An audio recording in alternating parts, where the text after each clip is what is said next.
Dear Donald, I never wrote you up in calling. Yeah, I voted for you last time, cause I thought that you were honest. No, not honest, but maybe less a liar than your bullshit critics. It honestly pains me to have to put your bitch ass on the bitch list. Hello, President of Peace who said he just wanted to see all of the dying. Stop the spying, stop and drain the swamp bigly. You said the deep state would be shaking. We didn't know that that would mean shaking your hand for all you've done and spanking BB's enemies. But done, it seems like things are different than you swore that they would be. It's been a decade since you ran on we should lock a pillory. And now she's implicated with Bill and your pedo friend Epstein. And now suddenly you're silent when she skips a court hearing. Man, just be honest, are you bitches all on the same fucking team? Because it's a matter of fact, you are hired for exactly that. To lock up the criminals running the country.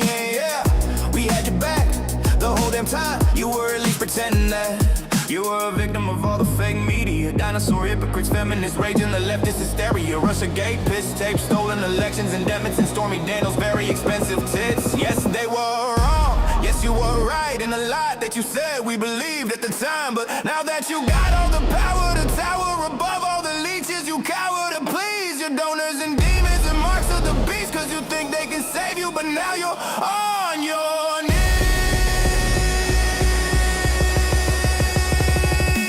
Donald, you were supposed to be different. We loved you up until you proved you were the same. But with a martyrdom complex, no dissent. The dissidents are getting pissed and you're to blame. Yeah, Donald, we pumped our stupid ass fists and we said fight, fight, fight to another Democrat bitch. I guess that hope is addictive. Hope is addictive. Yeah. I don't mean to be mean, but I got a lot to fit into this, and I wish you wouldn't have brought us on yourself. But the hell, I gotta believe you when you say you don't need my vote. I voted for peace, I voted for reach, end results somewhere in the Middle East. I voted for Russia and Ukraine on day one. I voted for justice for every and each victim of COVID and Epstein. And Joe Biden's threatening Civil War 2 or World War 3. But it seems all we got was another old white scene. Now do cause in the same damn rings. Betray your base for power and fame, or you might get JFK. Don't lose your head, would be a shame to see the beautiful ballroom splatter painted.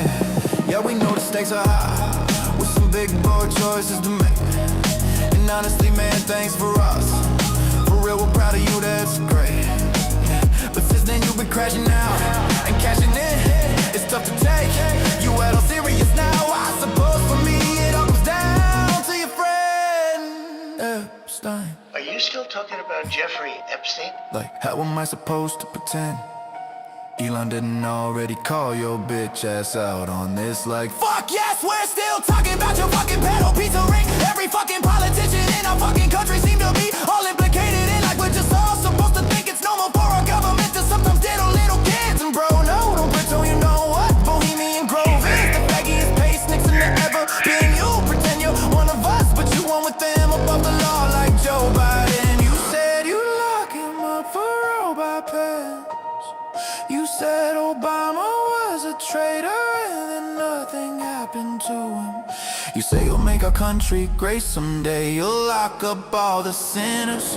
You had more wars in this year than all your failed marriages. But bro, don't worry about the evangelicals. They're still buying in cause dispensationalism already convinced them that Jesus Christ is a Republican and Trump is a Christian. If America pulls the plug on Israel, God will pull the plug on us. How are we to act like it ain't obvious? Why suddenly it seems you're best friends with Lindsey Graham, Jeb Bush, Mike Pence, and Hillary. And all your haters done you feeling okay. And also your base doesn't seem to like when you flip on them, then flip them off, then send their sons to die for foreign aid. I gotta hand it to you, man, you played the perfect passy puppet to convince me after everything there might be someone coming. But you're just another bitch boy bastard, Sayamar, the complex, retarded, complicit, Zionistic neocon with tiny hands and even smaller fists, insisting that we take him serious as he fleels and fits while stealing Venezuelan presidents and planning for Iran and Greenland next. It's all for BB's benefit while Americans wait patiently for America to be great again. It's nice of you to finally put someone over yourself. We wish it could be we the people, but it's clearly Israel. I hope you get a medic before you let it get so pathetic that you just hand it to the Dems. But fuck it, if you can find a way to not just bend over and take it down. I honestly don't give a fuck who wins when you're the fucking same. Afraid you'll be impeached a third time, bitch. You finally deserve it. I wish it wasn't so, but I haven't even mentioned how you turn on Thomas Massey, Rand Paul, and then Marjorie Taylor Greene. It seems that anyone who still agrees with the message of your own campaign are now Everybody to stop dying. even you should hate you now. Do what you're told and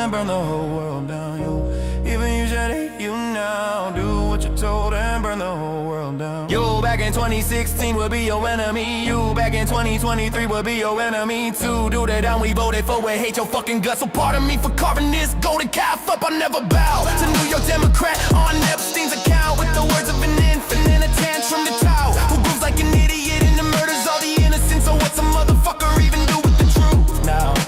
Guess I'll let it out till the outlaws at 2 any minute now.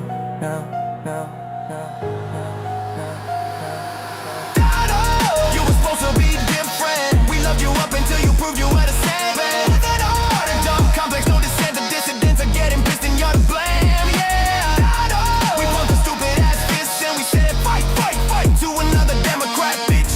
I guess that hope is addictive and I hope I'll never fall for this again. Hope you'll never fall for this again.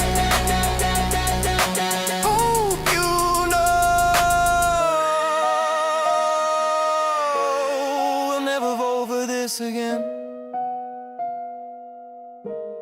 Hope you know we'll never vote for this again. This is a Dissident Media production. DissidentMedia.net.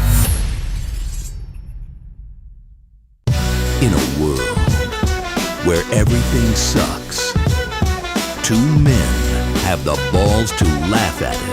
This is The System is Down. Ladies and gentlemen, the ice is melting. Erika Kirk has a bunch of new leaks. MAGA is against guns now. Jeremy is boring, and so much more. Let's talk about it. You can't handle the truth. You can't handle the truth. You can't handle the truth. It's a big club, and you ain't in it.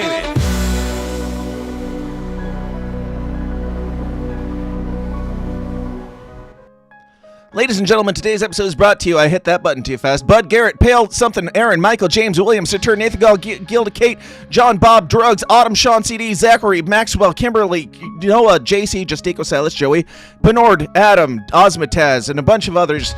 I should have started with, if you want to support this show, it's brought to you by these people on this list. If you want to support the show, and get your name on that list and have it read incorrectly, go on over to patreon.com/The System is Down. We'll get 0 ads, bonus episodes sometimes when we get to it. Support. You'll get tech support or something. No, you'll get emotional support from our words. No, you'll be supporting us. You'll support this show, help it grow, and inspire us to get around to doing more. So if you want to get more, patreon.com/The System is Down. If you like what you hear and you want to hear more, that's all the reason you need. But we've got a lot to talk about today because, the right is mad at the right and the left is just kind of hanging out and watching the right burn itself down, and everybody's mad, and there's always something to be pissed off about. But I don't want to be pissed off alone. I mean, I will. I'm happy to be pissed off alone on a regular basis, but I like to do it with a friend. So Dave's here. Dave is here. Dave, and the confetti is on point. There was a meme made about us. I don't know if you caught it, but there was a meme made about my big decision as to whether to push the mute Dave button, the confetti button, or bring Dave in. And the big question at the beginning of the show. I think I nailed it for the first time possibly ever, but Dave is here. Dave, how are you doing, man? I am confetti ready, bro. Lots to talk about. I'm actually fucking pumped to be here. So thanks for having me. Absolutely. And I just want to say right off the bat, due to the amount of backlash I received from that Trump diss track, I'm going to take a break from making more of those.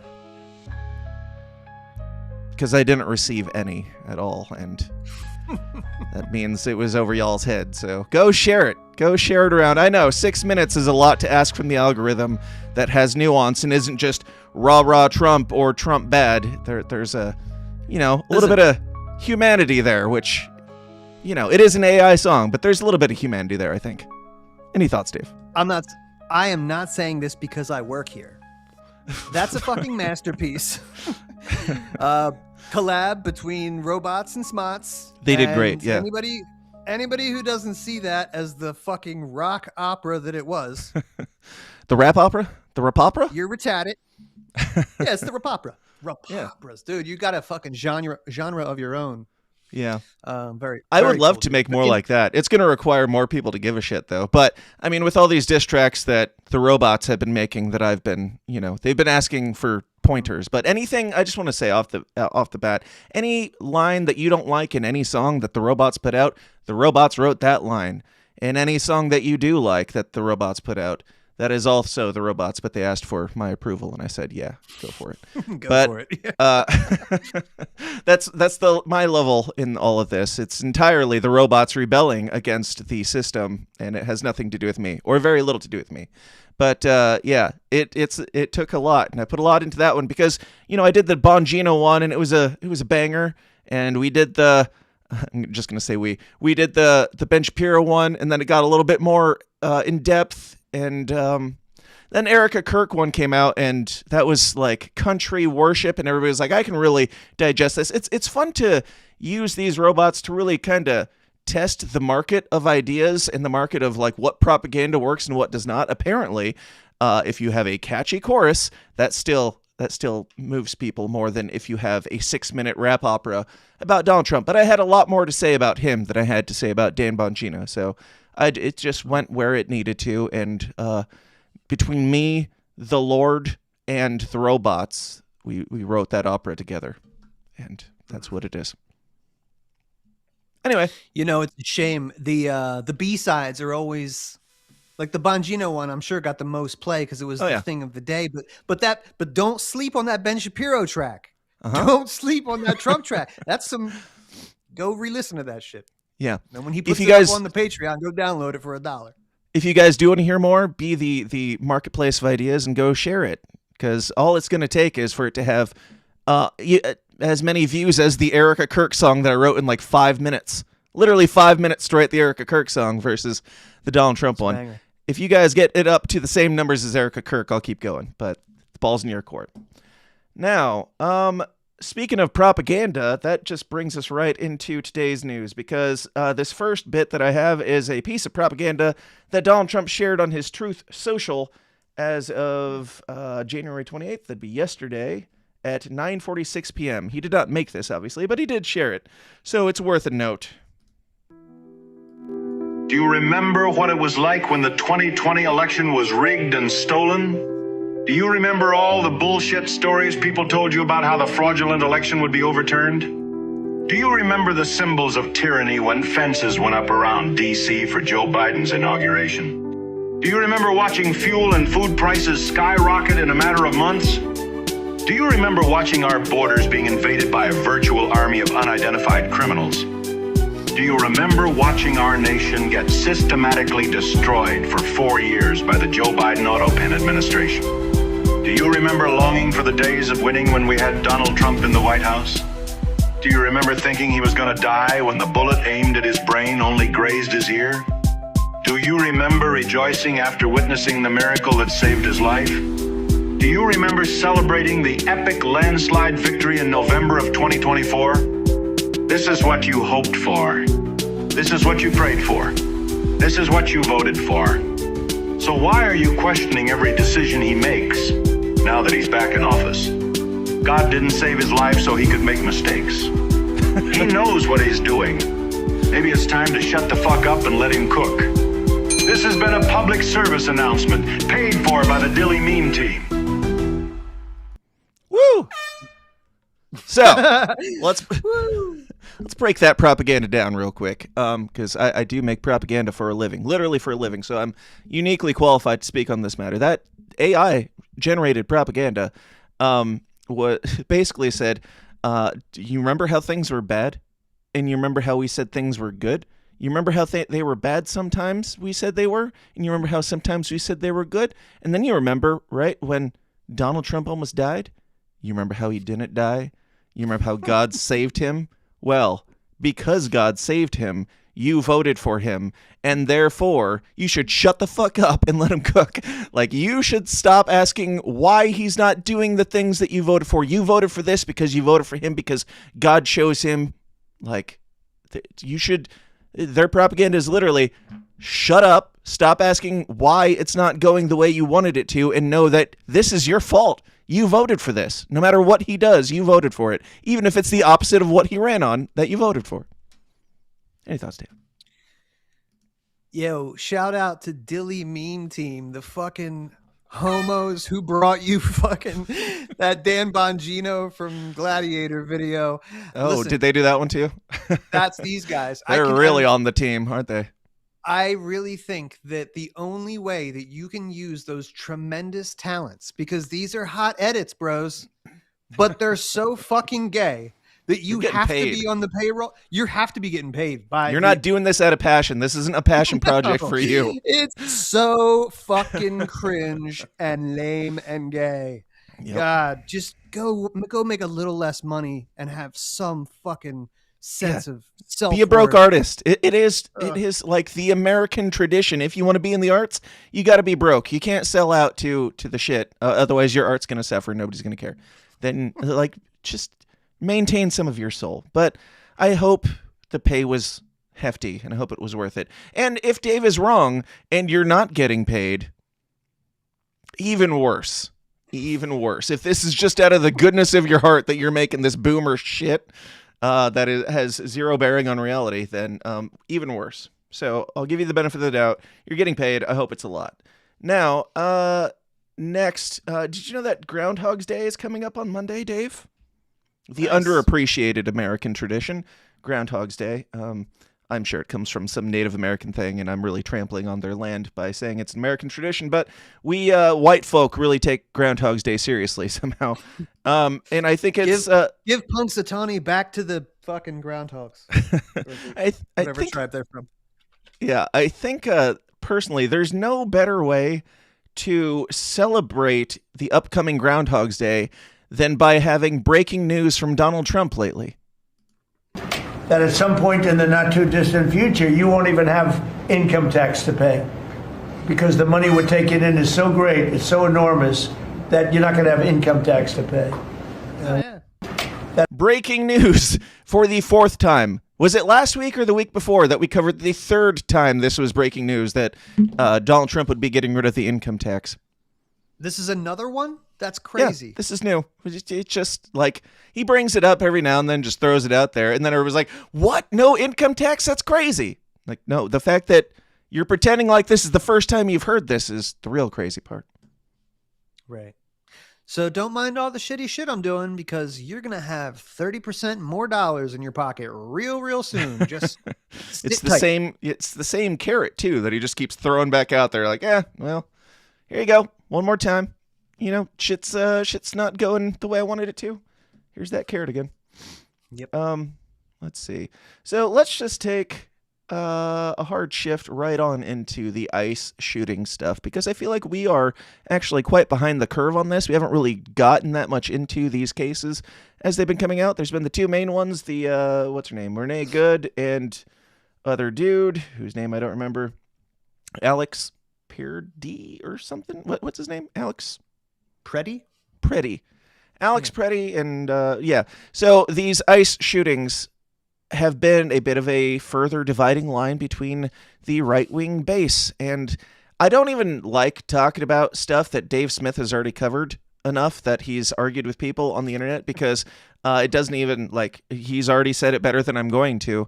But there was, I remember, like, the turning point was kind of like, in that first shooting, my wife came to me and she was like, hey, I think this might be bad. I'm like, that does look bad. Yeah.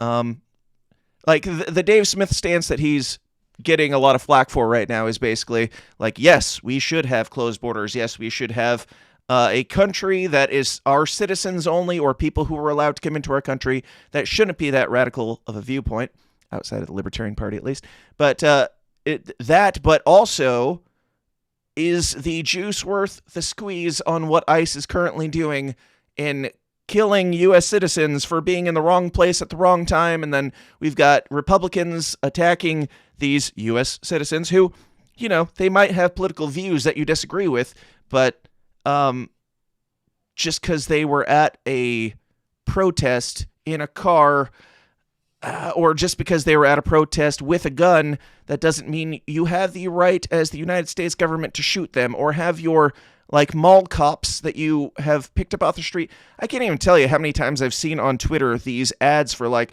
you father and sons, join ICE today. It's a family business. Get in here and make your country great again. Like, their propaganda is very strong on, hey, we need everybody that we can get, all hands on deck for the most important thing of joining ICE, which you would have to have a very large, like, training facility or something for ICE in order to get them trained up to be able to, like, to be qualified to have these super cop positions, because they're even more authoritative than cops are. They have, like, more jurisdiction than any cop, and they have more responsibility. Their job is to try and remove people from society, and just for being here illegally. There's a lot of nuance to this conversation, and we haven't really dug into it since all the stuff's been coming up. But since then, there's been this Alex fellow got capped as well, and that's raised even more eyebrows, and it seems even more clear-cut that this guy was not a threat to ICE. It seems at the very least that ICE is not equipped to do what Donald Trump is telling them to do, and something needs to change. And there's a lot of conversational angles that this can go, but what have been your thoughts on this, Dave? Did you have kind of a tipping point? Because I know that you're not open borders guy either. No, and that's what makes this, extra difficult for probably people like us. I'll only speak for myself though. But yeah, you're pinned in the corner with the Lolberts and the commies. So that always sucks. But it's not new, not in the past year of Trump. Hashtag Epstein, Venezuela, Israel. You know what I mean? So everything. I guess that's not terribly new. But I'm just so unswayed by the argument that, oh, this guy's a piece of shit. So now it's okay that they shot him in the fucking back. Right. While he was on the ground. 8 dudes. That's how you know they're not sending their best, bro. Because there's never been footage of just like beat cops. I'm not going to say never, but this is not a regular occurrence. Yeah. Where they just 8 cops can't subdue one dickhead. Right. Really? You know what I'm saying? It's just absolutely unfortunate, and that guy should be in jail. And I don't know, maybe I've seen some pictures of him. That's what they keep trying to do. Oh, look at him dressed like a girl. Don't you hate that? I still don't want him to be murdered. Still not a murderable offense. And we'll get into the details of the kicking the car a week earlier that the right is trying to use against him as like, oh, he's whatever. They said he was peaceful, and see, here's him not being peaceful. Show me the thing that justifies shooting him in the back. Not even in the face, in the back, where he's not a threat to whoever was doing the shooting. Just executed. While 7 dudes were around also trying, or, subduing this guy. If 7 dudes can't handle it, and the one guy behind him, where the guy can't even defend himself, shoots him in the back, at some point you gotta, no matter how bad the left has been on the immigration thing, no matter how much they're using it as a political football, you're really handing them the political football if we're just murdering U.S. citizens for being in the wrong place at the wrong time, and all the Republican seals just clap because another one down, and you got to break a couple legs. Well, Joe Biden has about the same immigration or deportation rate at this point, and as far as I could tell, there wasn't a whole lot of people being executed in the streets for it. Yeah, man, and the mask is coming off kind of amongst the administration, and they're like, I would just look at the facts, man. Like, there's a lot to adjudicate. Oh, this angle and this angle. Was he a dickhead? Was he a good citizen? Like, I don't care about that. You have rights. That filthy Democrat has rights. Okay? Yeah. They pre-exist government. The Constitution is supposed to protect those natural rights. First Amendment, Second Amendment. That guy was exercising those rights that day. People want to say that, oh, because he's interfering with a official ICE operation being across the street, They want to make fucking whistles illegal because they're whistling and all this shit. Yep. Dude, they maced his ass once he got in the middle of the woman and the cop, maced him, and then all those other cops come along. So I don't know how much resisting he was doing, but just imagine fucking being blind, pummeled by 8 ICE agents. You know what I mean? They had him disarmed, and they could have easily, they have the power to arrest him and throw him in a cage. And they could have done that. Like that would have been justified. But you're going to make me come to this commie's defense?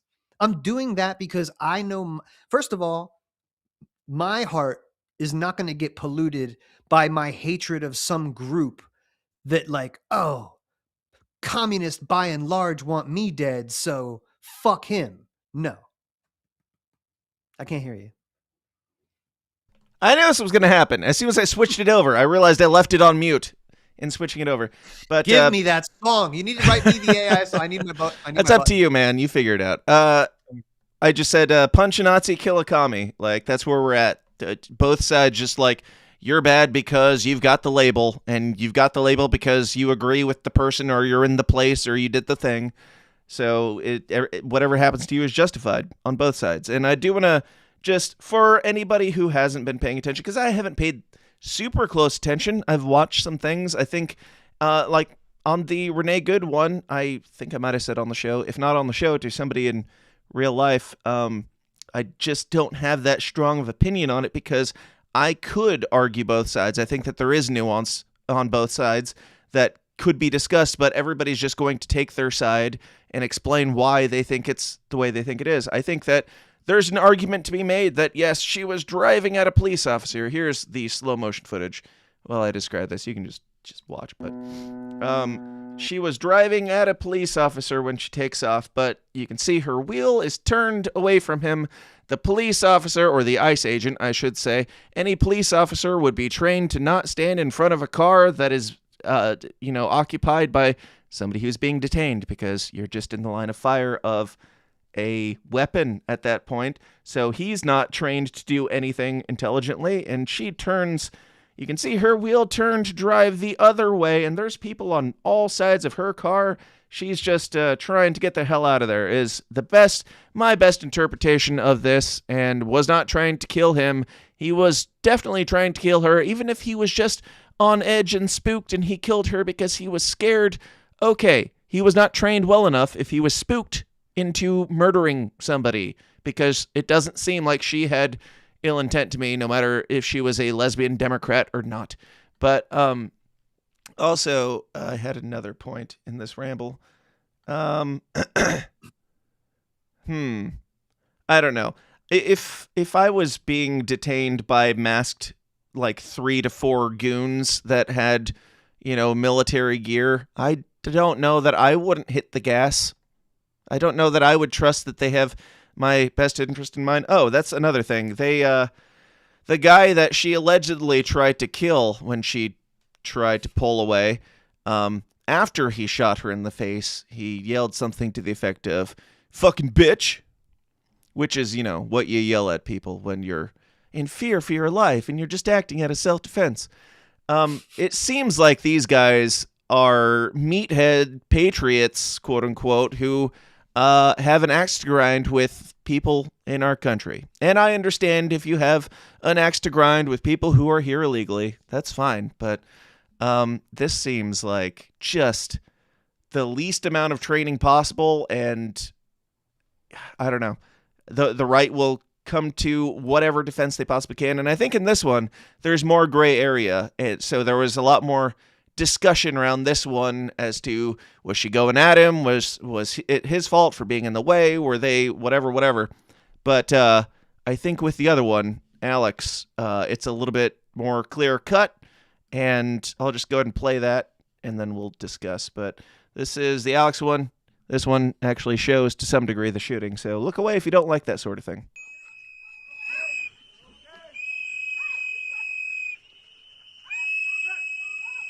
So they shove a woman, mace them both, pick them up, pull them away. Doesn't seem like anybody's doing anything violent other than not giving in. And then dude behind him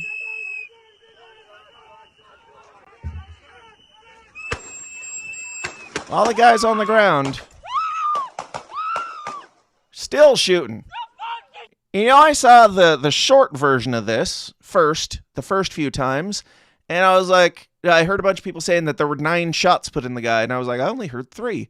And then I saw the longer version. Yeah, it's like 9 shots. The guy it seems like, according to a lot of witnesses, the guy was already disarmed. Yes, he had a gun, but he had been disarmed by the time he had already had the gun removed from him by the time 9 bullets were fired into him from behind while he was on the ground. And if you have a way to justify that, I would love to hear it. I just can't in any way think of what it could possibly be other than the immigration problem is so bad and Democrats suck and communists, blah, blah, blah. Like, if you got something outside of politics as to why this guy deserved to be shot 9 times while he was on the ground just kind of not cooperating, I would love to hear it. What do you think, Dave? About all of it. Bro, the last couple shots from that cop from 15 feet away. Like, what the fuck? Bro, he's on the ground, probably dead. Yeah. But if not, certainly subdued. This is a Call of Duty kid who was like, double tap. I bet he teabagged him after, too. You needed to make sure he's dead? Right. Is that the mission? He's not a fucking zombie, dude. Yeah. He's not a fucking zombie in a video game. Yeah. They're sending their kids that were hired to play video games. How about you guys go fucking get some cool video of them having a scuffle with MS-13? Stop killing white people. How about that? Yeah, that's another thing. How come it keeps... How come, you know, even if you want to make the you got to break a few eggs argument because we're doing such great work out here, it's like, how come it keeps being like just white protesters that are the ones getting shot? I don't know. But as you mentioned earlier, as we both mentioned earlier, there was this other clip that came out because when the Republicans realized that this wasn't a great look for ICE and it seemed like these are just incompetent buffoons that are murdering people in the street, they started sharing this clip from, a week ago? Even Tim Pool. This is actually from Tim Pool. Tim Pool says, wow, footage shows Alex Preddy attacking DHS agents. Could he have been known to the agents as they attempted to arrest him? So the argument there is, what if the cops already knew that this guy was a bad guy because he had already committed a whole bunch of crimes and was, just in trouble with the law? Here's the video. This is a moment the news movement filmed on January 13th in Minneapolis, showing a man who appears to be Alex Preddy interacting with federal immigration agents 11 days before Border Patrol shot and killed him. Our footage was analyzed by the BBC, whose facial recognition technology confirmed his identity to a 97% degree of accuracy. On the morning of January 13th, our team received a tip that federal agents were blocking a street at the corner of East 36 and Park Avenue in Minneapolis. We arrived around 10:15 a.m. We're not watching this whole thing, but that's the footage they're using. He spit at a cop and kicked a light on the car, and it's like, okay, yeah, that's real mean. It's real nasty of him. Now, would the cop have been justified? And I use cop very loosely in this, but would the cop have been justified after Alex Preddy had kicked the car? Would the cop have been justified then to get out and shoot him in the face or in the back? Or does it have to be a week later when he's slightly not cooperating? I don't know. I think he could have probably, I don't know the handbook or anything, but he probably could draw his gun. Get on the fucking ground. Yeah, he could have arrested him then if he wanted to. Yeah, if you weren't such a fucking loser, they let him go. Yeah, if they arrested him either time, I would have supported it. It's the shooting that I start to have an issue with. Now that might make me anti-gun, but the response to this has been all the Republicans going, well, he shouldn't have been there with a gun, because Republicans, as we all know, are very anti-Second Amendment. Here's Donald Trump at the airport. This is, I think, one of the first clips that came out of Donald Trump saying, well, he shouldn't have been there, shouldn't have had a gun. The exact same arguments that they used against Kyle Rittenhouse for years. walk in with guns. You can't walk in with guns. You can't do that. It's just a very unfortunate. It's a very unfortunate thing. You can't walk in with guns. I know it's a little bit hard to hear, so if that one's not audible enough, here's Donald Trump saying it more clearly. The entire country is talking about what happened this past weekend in Minnesota. You've already spoken about it. Everyone watching has seen the video. Everyone has an opinion. I'm curious what you thought when you first saw that video. Well, I think the whole thing is terrible. I don't like the fact that he was carrying a gun that was fully loaded and he had 2 magazines with him, and it's pretty unusual. But nobody knows when they saw the gun, how they saw the gun, everything else. Bottom line, it was terrible. Both of them were terrible. The other... All right. There's a few clips on this topic. Dave, you work somewhat in the firearms industry, and you have an ear to the ground on a lot of these topics, more than I do even. Would you say that Donald Trump is being a conservative NRA Republican and defending the Second Amendment as you voted for? Because I'm told that we're supposed to shut the fuck up and let him cook, and now he's cooking up shit like, well, you just can't have a fully loaded gun. Fully loaded guns are worse, aren't they, Dave? Very suspect. Very suspect. Amongst the administration, I mean, no, he's said stupid shit like that, but he's not the worst in the administration. Kash Patel came out and that too, and said, yeah, I'm sure we'll play that. It's been going around. Kristi Noem called the guy, said, I mean, this is the thing, dude. They did all the PR before any real evidence like came out. There was like, oh yeah, obviously terrorists showed up there to fucking do damage to ICE agents. Like who the fuck do you think you are? That's literally Kristi Noem from DHS came out. Obviously, he came there with a 9mm handgun, loaded, cross state borders. Oh my god! Just by the way, any gun guy will tell you that is not out of the realm of just like regularity to have a gun and it's just not. Especially at a protest, especially at where things might escalate and you might need to defend yourself or people around you. Yeah. And where I will concede some of the argument that like, hey man, don't go looking for shit or put yourself in a dangerous situation. Like if you are armed, be smart. I'm not going to say that he wasn't fucking it. Like you could have played that better, bro. And now I don't want to say look what happened because I don't think that he deserved 9 bullets. No, that's not the penalty for his crimes. That's not the penalty. Maybe 2 or 3 bullets, as Republicans would say, but the 4th, 5th through 9th, that might have been a bit too far. Yeah, and the fully loaded gun thing.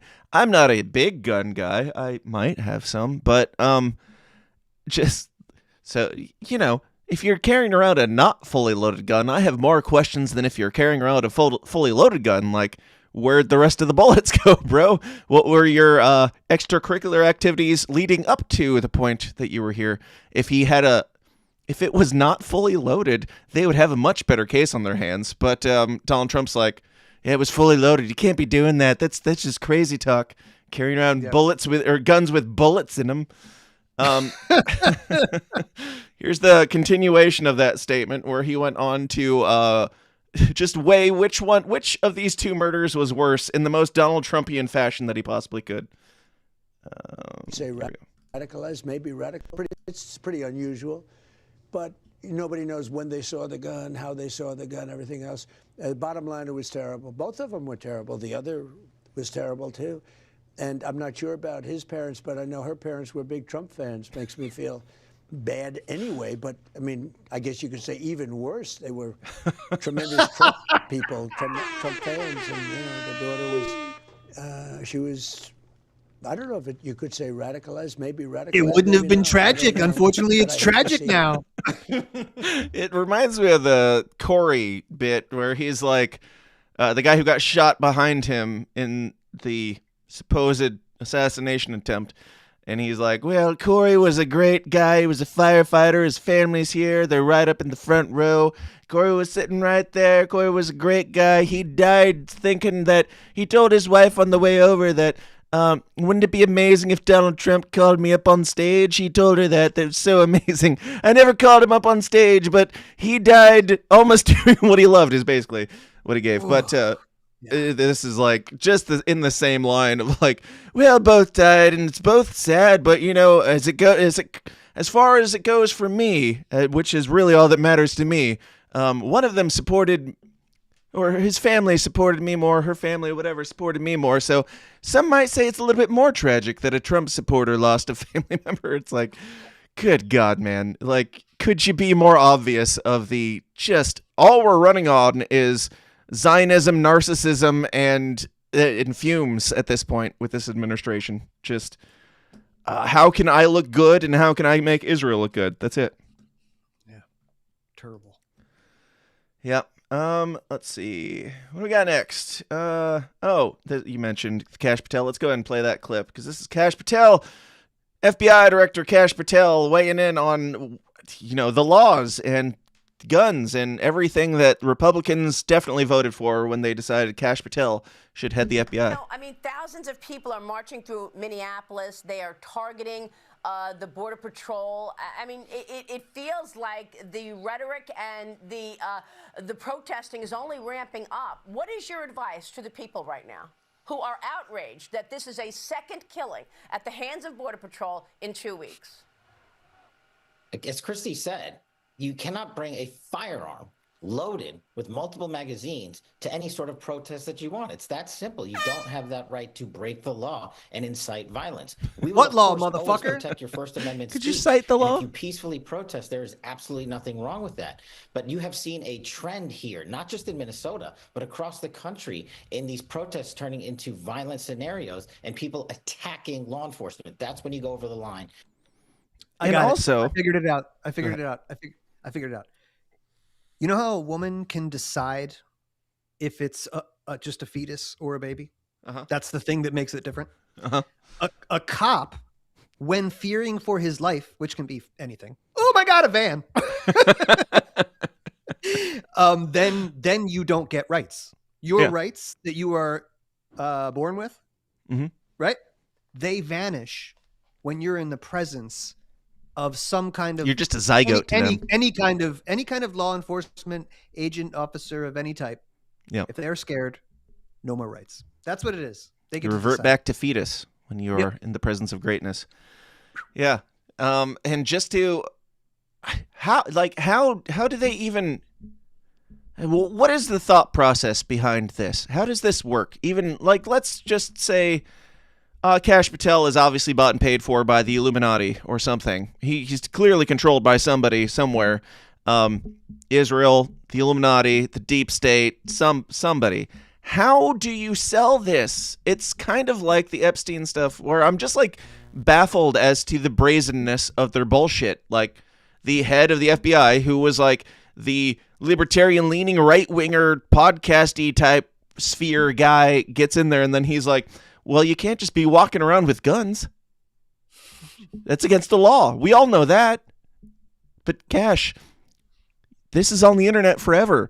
And also on the internet forever is the Constitution and the laws and all the things that you're citing. And it's not hard. Which you should be fucking a master, the master of. Yes.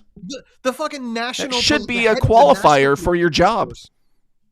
Oh, just terrible. But dude, they all aren't. They were anyway. I think they had to pivot hard because of the blowback.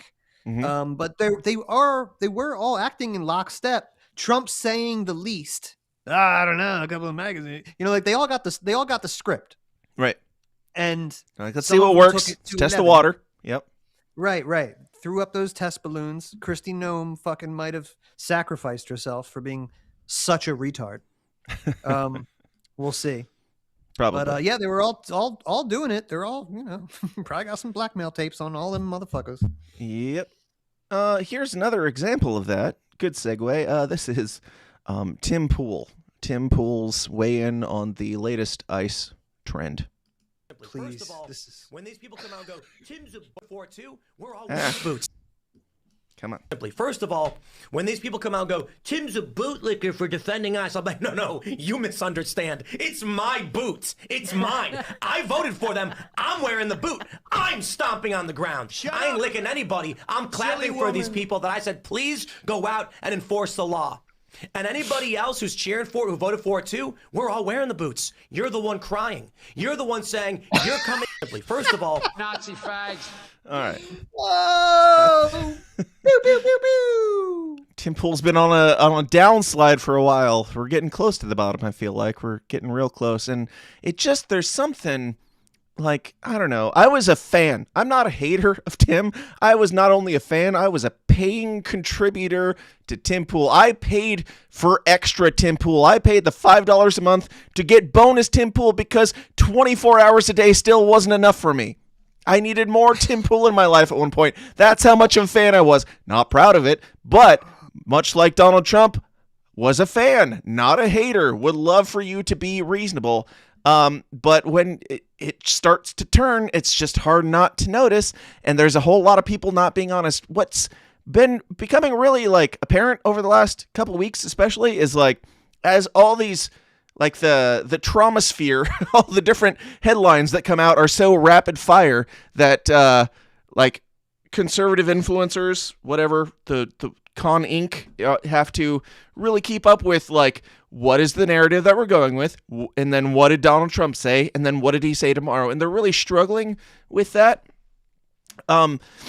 It's really exposed like who the real ones are, because the real ones weren't just right on like COVID and like election fraud, and like pointing out even like the times when Donald Trump was being attacked. The people like there are some very real people who agreed on all of these things as they went through, and they agree on like the Israel-Gaza conflict. And I'm talking about not just a bunch of right-wingers like Jimmy Dore came from the left hardcore and still pushes for like universal health care and that type of thing. Like there are things to disagree with Jimmy Dore on, I think, but Jimmy Dore on a lot of this stuff is saying the same thing as Dave Smith. And then you'll have like another guy who's just like some independent dude who's saying the same thing. And all these people are getting like the same amount of attack and praise, the same amount of come up in their numbers, because people are looking for the truth and they're not looking for the latest propaganda. So all the people that are being attacked right now are having the same come up, it seems like. And then you've got Tim Pool there, who had that come up during COVID because he was still on YouTube when all the rest of us were getting banned. He was still there being the reasonable moderate, and I liked him at the time. I liked him up until very recently, but now he's just to the point where he's like he freaked out on his panel because they dare bring up Donald Trump's involvement in the COVID vaccinations and Operation Warp Speed, and he's freaked out on people for some of the stupidest things. He met in private with Benjamin Netanyahu. Yes, it came out what it was all about, but he agreed to meet in private with Benjamin Netanyahu, and now he's to the point where he's like, I am the boot. The Gadsden flag dude who made literally skateboard decks with the Gadsden flag on it is now like, fuck you, I'm the boot. Do I have to say more? And I'm going to play Dave Smith's clip, but Dave, I want to give you a chance to weigh in. Again, I hate talking about anything that Dave Smith has already talked about because he's already said it better than either of us will, but what are your thoughts? He definitely will. I heard him talking about it. Do you have Dave Smith doing the Tim Pool gay impression? Yes. I've got that whole clip. Yeah. Good, then I won't try and duplicate it, but it was fucking phenomenal. I can't wait to watch it again. No, dude, just to, I guess set up that video there. Yeah, Tim, that shit made Dilly Meme Team look like fucking Penthouse. Shads. You know what I mean? That's fucking just so beyond. It's just so bad. So bad. And you know what? I'll only say this and then we can let it rip. Again, you seem to me like somebody you've got a conflict. You should be having a great time. Yep. Rich, you have a new family, extremely popular and well respected. Yet it feels like you're just throwing your reputation down the tubes to say some of the cringiest, gayest shit I've ever heard, which is actually out of character for Tim. I'm not saying I always loved his content, but well, like it's cringy and gay because it's the establishment position on everything. All of a sudden, the thing that he was against. It's terrible. So yeah, I can only imagine that he fucking made a deal with the devil, and that's why everything he does sucks now, and he looks like he's real stressed. Yeah, because man, I have to be this bitch. Okay, let's fucking go. I was gonna point that out too. Yeah, it's like you can see the internal conflict when you have to sell something that you don't believe in. Because we've seen Tim believe in something. We've seen him sell like coffee and skate decks and skate culture and music and be passionate about things. And now we see Tim just getting mad because the world isn't easy to sell anymore. Whatever. I don't know what Tim's agenda is. I mean, I have my theories, and you probably know what they are at this point, and they seem pretty obvious. But to go from being the freedom Gadsden flag skate deck guy to I am the boot now because you guys disagree with me and I voted for Donald Trump, I guess, to murder people in the street, if that's what we're doing now. Those are my boots. I'm stomping these people with my boots. Here is Dave Smith, friend of, and if you watch Dave's entire episode, he does dig into this more, because I saw Tim Pool being like, oh, this wasn't actually an argument. If you watch the entire episode, there's way more argument. Tim Pool, journalist extraordinaire, didn't, I'm sure, bother to watch the entire conversation that Dave Smith had about him. But here is Dave Smith just, I would say, ending Tim Pool's career and credibility. And Dave Smith has had a longer fuse and held out for a while on this, I feel like. But the time needed to come, and here it is. Tim's a bootlicker for defending ICE. I'm like, no, you misunderstand. It's my boots. It's mine. I'm wearing the boot. I'm stomping on the ground. Tim, brother, this is the cringiest shit I've ever seen in my life. This is the gayest, cringiest shit I've ever seen. You are an 8-year-old boy playing with action figures right now, but you're an adult broadcasting this to hundreds of thousands of people. Like, this is just so goddamn, I mean, I don't know. Like, dude, this has crossed the line of, like, it's not even in political commentary anymore. You're, like, in some type of fetish right now. You're wearing the boot. I'm wearing the boot, and I'm crushing everybody. I crushed you, and I crushed you. Like, Tim, what the fuck are you doing right now, bro? You're spurging out. You're not crushing anyone, dude. You're sitting in a house playing video games, bro. I've seen your setup. You're not wearing any boots. You're not crushing anybody. You're not actually making any decisions. You're just simping for other men and feeling some sense of toughness somehow through it. You're not the boot, dude. You're the guy underneath the boot. So get out of this 8-year-old fantasy and let's have a conversation in reality about what's going on. Bodied. Fucking bodied. Yeah. In fairness, we're all just sitting in our bedrooms talking into cameras about this shit. But, that's always been the case. None of us are, like, going out there and taking to the streets to fight the man or whatever. I don't even know what that looks like. But Tim Pool, I don't know. It's just Tim Pool is the only one saying that the powers that be are me. I am the system, is what Tim Pool is saying. I am the system that I was opposing, which is really weird because he spent, like, since 2020, the last 6 years, he spent, propping up, like, the Offspring drummer. He's had him on a bunch of times and even, like, made music with him because he was kicked out of the band because of the authoritarianism of the quote-unquote left during COVID, even though it started under Donald Trump. But like, all that stuff, he's been opposed, and he's been like, oh, Rage Against the Machine, more like rage on behalf of the machine, and he's made that joke literally like 5,000 times because he does 24 hours a day worth of content and always has to be saying something.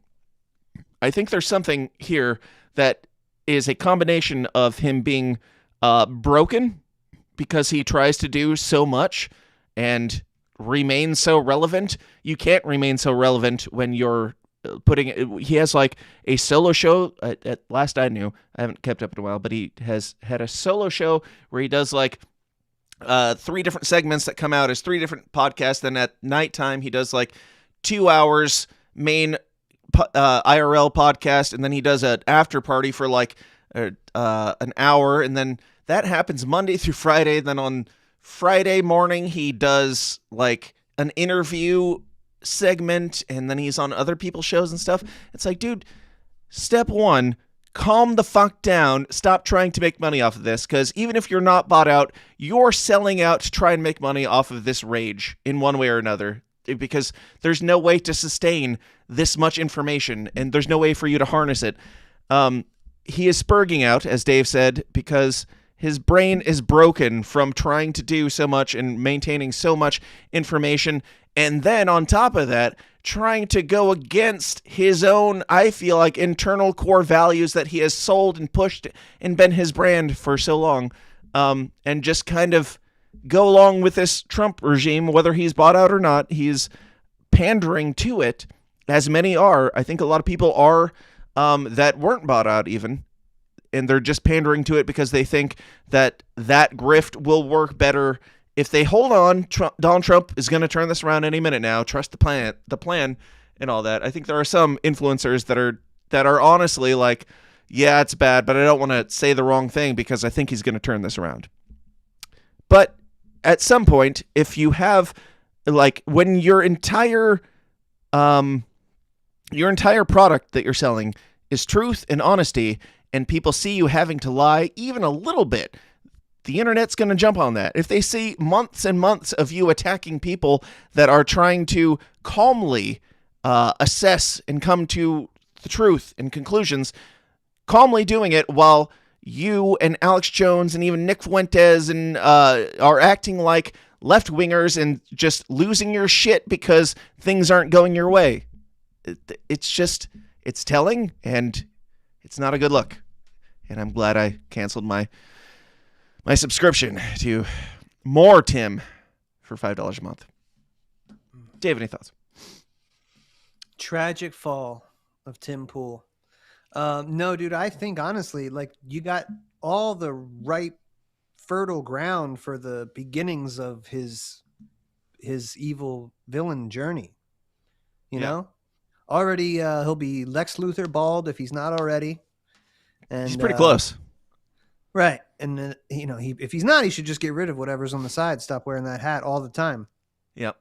I gave up the glasses after like a year. Like, let the fucking gimmick go, bro. And, just be yourself. You got a wife and a kid and everything's going to be okay. But yeah, that's what happens when you're fake. You'll say whatever it takes, do whatever it takes. And, but yeah, you can see the stress and dude, I think it's beyond stress. I think he, like Dave said, I think he popped on that one. This is not commentary, and it's not healthy. Yeah. I voted, just the way he delivered it, obviously. Crush you. Like, dude, yeah, and I worry about your heart. Yeah. You know what I mean? Like, that's what you want. Like, even if you're pro immigration, like, I'm still like, yeah, okay, there's a function for ICE. I'm with you. Fine. Mm-hmm. But the people that are like, oh, you didn't know that this would be messy, then you don't have what it takes. Bro, right. You guys are faggots. You don't know it. The total ingrates, total disrespect, disregard for the Constitution, all the things that have been built for them, all the rights and the privileges that they enjoy today, all the surplus of liberty built up over hundreds of years. And you just go, fuck them to own the libs. Like, You're the mark. You're the mark, dude. You can't see that. And if it was like we were like drastically exporting, like, by every day, like thousands and thousands of immigrants, and we were cleaning up the streets, and we were, going with, getting rid of at least the violent illegal immigrants or whatever, starting there. If there was like some big show of all of this, it might be more justifiable to be like, well, you got to break a few eggs to make an omelet. If it was like, well, in this raid, yes, one lady died, but we did, in that crowd, there were like 200 people there that were all illegal, and we had to get them all out of there. It's like, no, this was just a scuffle, and they shot a woman, and as far as I know, didn't do anything productive. But I don't know. It's I just think there's a lot more nuance to this than either side is willing to accept, and the people that are getting the most attention right now are the people who are telling the truth by saying there's some nuance right now, and Just because you are not in favor of shooting U.S. citizens in the street for whatever, that you must be a communist and you are a communist sympathizer. That's the narrative, and that's always the narrative. Be it COVID, 9/11, what have you. 9/11, if you didn't like the way the regime was handling it, you were a terrorist sympathizer. Now you're a terrorist sympathizer if you don't support Israel, and you wanted grandma to die if you didn't support the COVID vaccine. It's always the same fucking thing, over and over and over again. Yeah, dude. And I think, by the way, this is Dave Smith saying this too, so people probably have already heard it, but Trump already said he's backing up off of the whole mass immigration. Oh, I've got that here too. Deportation too. So just really quick math. Like, I think that they're like, oh, we got 50 million illegals that we want to deport. And I think they're deporting about 4,000 immigrants a day, I heard. So if you did that every day for a year, that's 1.46 million immigrants.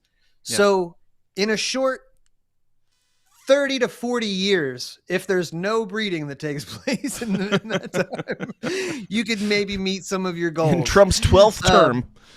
Okay, but you know what? If you're in farming or hospitality, it's cool. You can stay. Now, I did want to bring that up. That was supposed to be the beginning of this conversation, but we kind of skipped over it. I'm going to play this clip because I do think it's worth a mention. Quite frankly, I will say, going into this, I agree with this stance mostly at this point. But Republicans are going to be like, they have to keep up with the narrative. They have to keep up with the script. We are currently murdering people, and we're just breaking some eggs to make an omelet. Meanwhile, Donald Trump is saying this. So whether you agree with it or not, it doesn't really jive. Many countries opened up their prisons and dropped them into the United States. Those are the people who are getting out. And we have a lot of heart. They said, you got to lighten up on this. We have a lot of heart for people. They came in illegally, but they're good people, and they're working now on farms, and they're working in luncheonettes and hotels and all. And we're looking to get the criminals out right now, the criminals. And I think it's very important. I mean, every once in a while you see a story, we take somebody. He should be out because they came in illegally. So in theory, they should be. But we're focused on the murderers, the drug dealers, the mentally insane. We have a lot of mentally insane killers. I mean, you can't even talk to them. It'd be nice if you could have a little reason, but you can't even reason. These are seriously ill people. You have a couple of countries where they were loaded up. They're mental institutions. All right, shut up. So we've been told there are millions and billions of illegal immigrants, and we're all like, sure, you need to take care of that, but my wife just texted me about luncheonette. I was going to mention that, actually. Thank you. Donald Trump, the man who doesn't know the word groceries, just used luncheonette. They're going to their luncheonettes. They're working on their farms. Or they're at their luncheonettes. I don't know what a luncheonette is. I'm not at the same financial level as Donald Trump. But yeah, I agree with Donald Trump for the most part. If there are millions and billions of legal immigrants, the least we could do to start out is if you get arrested and you're an illegal immigrant, we deport you. Start there. And then once we're done with those, then maybe we move on to the next layer. I honestly, I think that we have a big immigration problem, but starting with the peaceful people first, or the people who are protesting, before the people who break crimes, go through the court system, get let back out on the streets. I think that we should just kind of prioritize. That's all. And I've seen a lot of people be like, well, if not the way Donald Trump's doing it, then how? It's like, well, any way that doesn't involve shooting people who aren't pointing guns at you. That's how. Any thoughts, Dave? I don't have time to find it. I'm just going to say you're muted, and we can move on. Thank you. Everybody gets one. I've got a lot to get through today, so you go ahead. I hate that I'm on the side of the I don't want to be here, but you guys are so fucking dumb. That's the problem. That's the problem. On the side of the what? The communists? Is that what you're going to say? It sucks that you have to maintain that company to be right. But that's just, it's terrible. That's the price of being honest is that the people who are on the political spectrums, it will shift as the entire, like we've got the right wingers being like, you shouldn't have brought a gun to a public place now. So as the political climate shifts, how you know you're right is by being the guy who sometimes has to defend both and have the nuance. Bro, you know who's on the right side of this? And it should, come as no surprise, I guess, since this kid's been in it. Kyle Rittenhouse. Mm-hmm. I saw that. Rittenhouse. Yeah, it's okay. I know it's crazy, but you can apply a little bit of nuance to this situation. You can support ICE and the mission that they have, and also say, yeah, you guys seriously fucked that up. And somebody, whether you did that intentionally or was pure negligence, you need to pay the fucking price. You're fucking fired, bro. And you might have, like that, you don't just get him, we're all against qualified immunity, right? Fuck that. Oh, I was on the job, ICE. I get to do that. Pew, pew, pew, pew, pew. It's my right. Pew, pew. Fuck that. Don't be idiots. Because guess what? Someday, when Gavin Newsom is president, he'll use ICE to come check your vax status or see what kind of guns you got in your house. Boss hog. Mm-hmm. Think, you motherfuckers. We did this with DHS when it was created. We already went through that generation of dickheads. It was like, yeah, this is going to be great. We're going to go after the Muslim terrorists. Mm-hmm. We fucking just did that. We're still doing it. We're doing it again. We're doing that too. Right, a brand new batch of assholes ready to follow the fucking Department of Homeland Security. Nostalgia is so hot these days. Oh, you fucking idiots. Yep. Idiots, man. And if you find yourself personally working for ICE and you are run over by a lesbian in her Tahoe, you should contact Lone Star Injury Attorney. The great William Shakespeare once said, "First thing we do, let's kill all the lawyers." That's right. It is common knowledge that literally no one in the known universe actually likes lawyers. That is, until they're saving your ass. Max the Axe at Lone Star Injury Attorneys is a professional ass saver. A rare breed, though he be a lawyer, he is indeed a principled libertarian, a defender of the injured and downtrodden, a supportive, faithful Downers Club member, my personal favorite, and a shockingly kind and hospitable fellow at an award-winning personal injury law firm. So if you've been injured on the job in an automobile accident or some other form of cattywampus beyond your personal control, visit LoneStarInjuryAttorneys.com or just Google Max the Axe for maximum results. Consultations are free and you don't pay a single dime unless you win. Go with the pros at LoneStarInjuryAttorneys.com and get your ass covered. And we are back, and, I don't remember where we left off. I had a great segue at some point that was going to tie into this next thing, but I don't remember what it was. But you remember the TPUSA America Fest, where the closer to the festival seemed to be Nicki Minaj holding Erica Kirk's hand and crying with her as she said, J.D. Vance, absolute assassin J.D. Vance, and then they all teared up together, and that was all weird because, Nicki Minaj, just dig into her past and dig into her relationships and their ties with pedophilia and weird shit. Like, I don't even bring that up. Like, I'm sure that her haters are going to bring that up all the time, but I don't know. Allegations be allegations. There's definitely there's something weird things there. It just seems to me like I can even set that aside. If there's something there, I can't set it aside. But even if I don't think about that, Nicki Minaj went from being like the queen of rap to being like fizzling out and having beefs with different rappers and stuff and being kind of like on her way out of the relevance game. And then all of a sudden she went full Kanye. Well, maybe not full Kanye yet, but she donned the MAGA hat and joined the team because that's what's popular right now.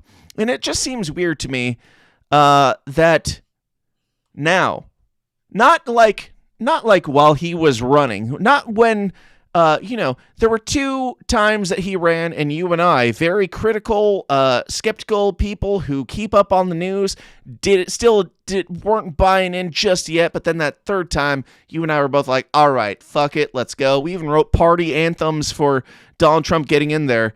Like now, after Donald Trump's in there. And all of us are like, wait, this isn't what we voted for. This isn't right. Something's wrong here.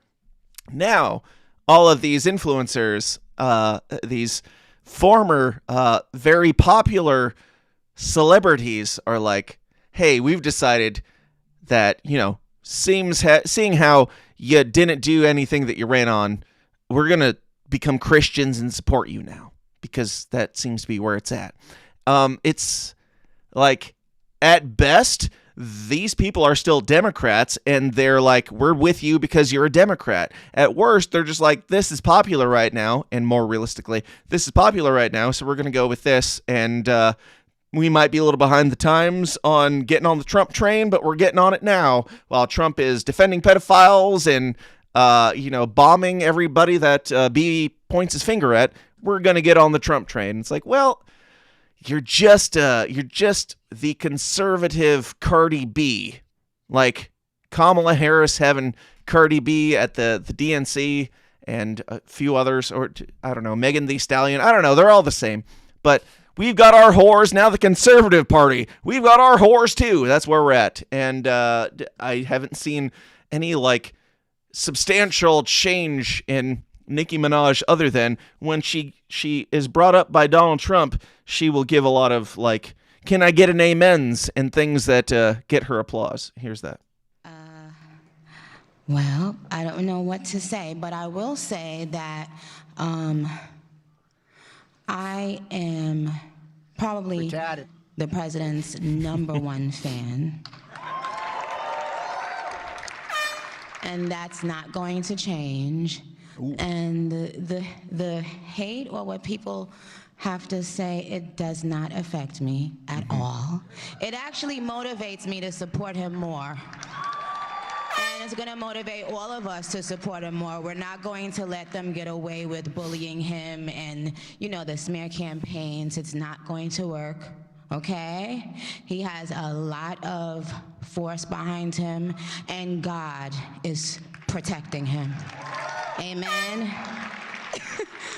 The giggle at the end says it all for me. Like, can I get an amen? And everybody's like, yeah, just like, oh, that works. This crowd is easy. Like, I've been in front of a lot of crowds, and I've tried to manipulate a lot of crowds to be a whore with me, and it was a little bit harder than it is for Christian conservatives to eat up that Nicki Minaj is a Christian and Donald Trump is a Christian, and her defending Donald Trump proves that God loves Donald Trump.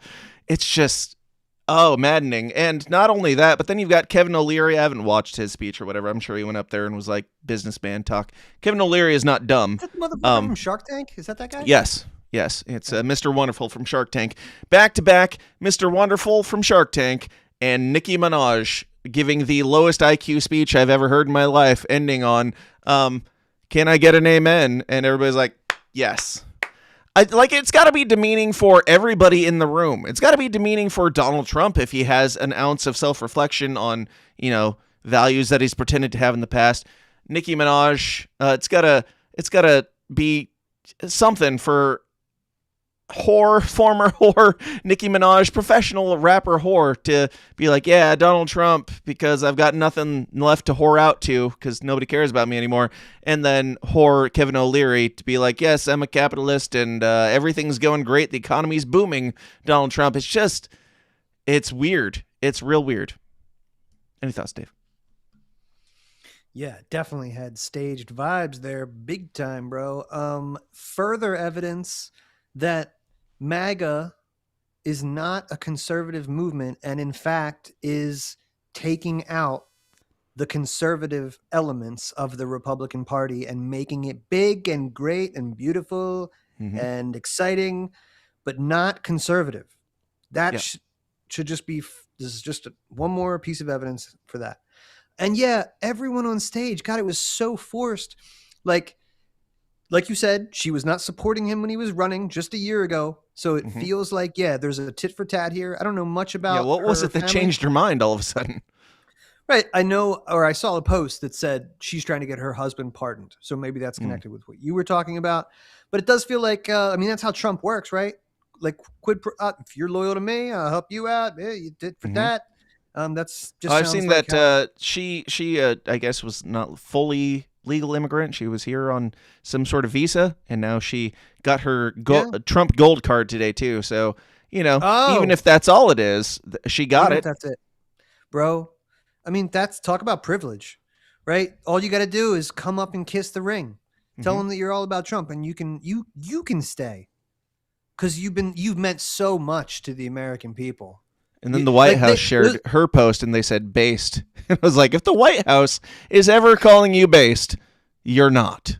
You're just not. If anybody thinks that Donald Trump and that dude from Shark Tank are looking at that woman like, man, that's so great that Nicki Minaj is here. She's so smart. Like, then none of them respect or care about each other. It's just a total sham show. It's all theater, and everybody should be insulted. Yep. Absolutely. It gets worse. Here's more cringe. This was posted to @Real Donald Trump on TikTok. Hello guys, I'm with my favorite president, the best president of all time. And I'm with the queen of rap.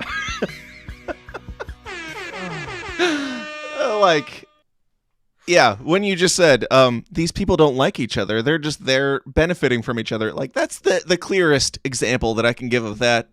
Her being like, I'm here with my favorite president that I have ever liked before, and Donald Trump's like, I'm here with the queen of rap, because Donald Trump, determines the queen of rap, and it's a washed up female hip hop star from 10 years ago.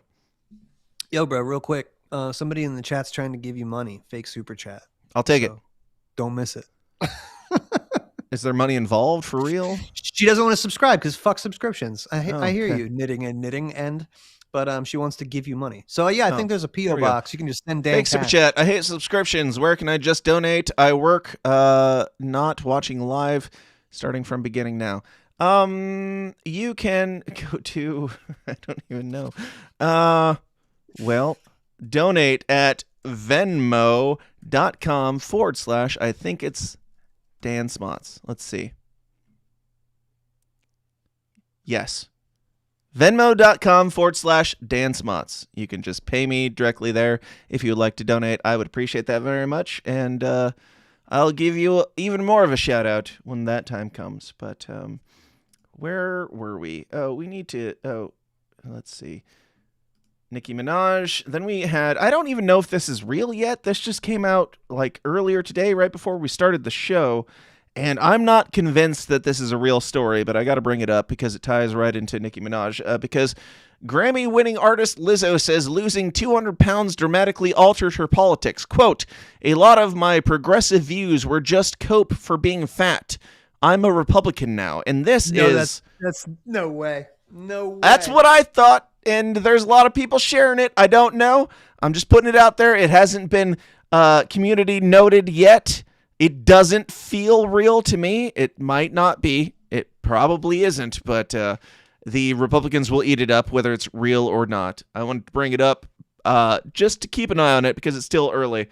But, yeah, I'm not assuming that it's real yet. It just seems like if it is, it's right in the Nicki Minaj camp of like, hey, got a new image, got a new brand, trying a new thing. And, Donald Trump's done so many great things now that I'm just coming around to these crazy fandangled ideas of conservatism in bombing people that don't deserve it, stealing their presidents, and covering up for pedophiles. Conservatism. Yeah. That is amazing. Really pretty great troll bait. I'm really impressed with whoever put that out there. Yeah, let's see where it goes. I imagine it'll be similar to the Kanye West arc. But speaking of drag queens, let's talk about Erika Kirk for a second. She is being trolled by this drag queen called Erika Quirk that was going viral this last week. And say what you want about... What the fuck? I love trannies now. Have you seen this, Dave? A little bit, yeah. Okay. Say what you want about the LGBT or even the drag queen community, but, I'm sure there are different motivations behind this individual's trolling and my filling up heaven track last week. But, you know, when we cross paths, you gotta game respect game. Here's Erika Quirk. Stop.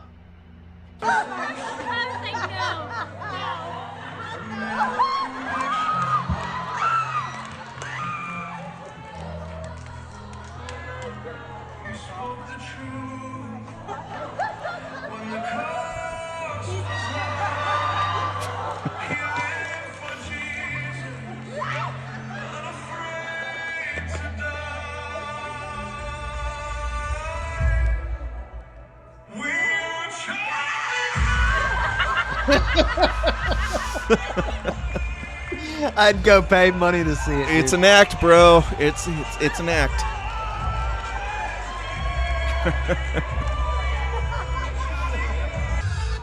On the cross, our Savior said, The horror music. Father, The stair. forgive them, for they not know what they do.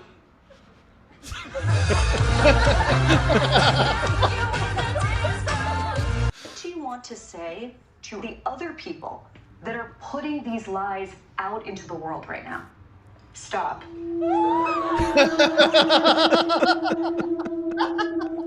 That's it. All right, so that's Erika Quirk.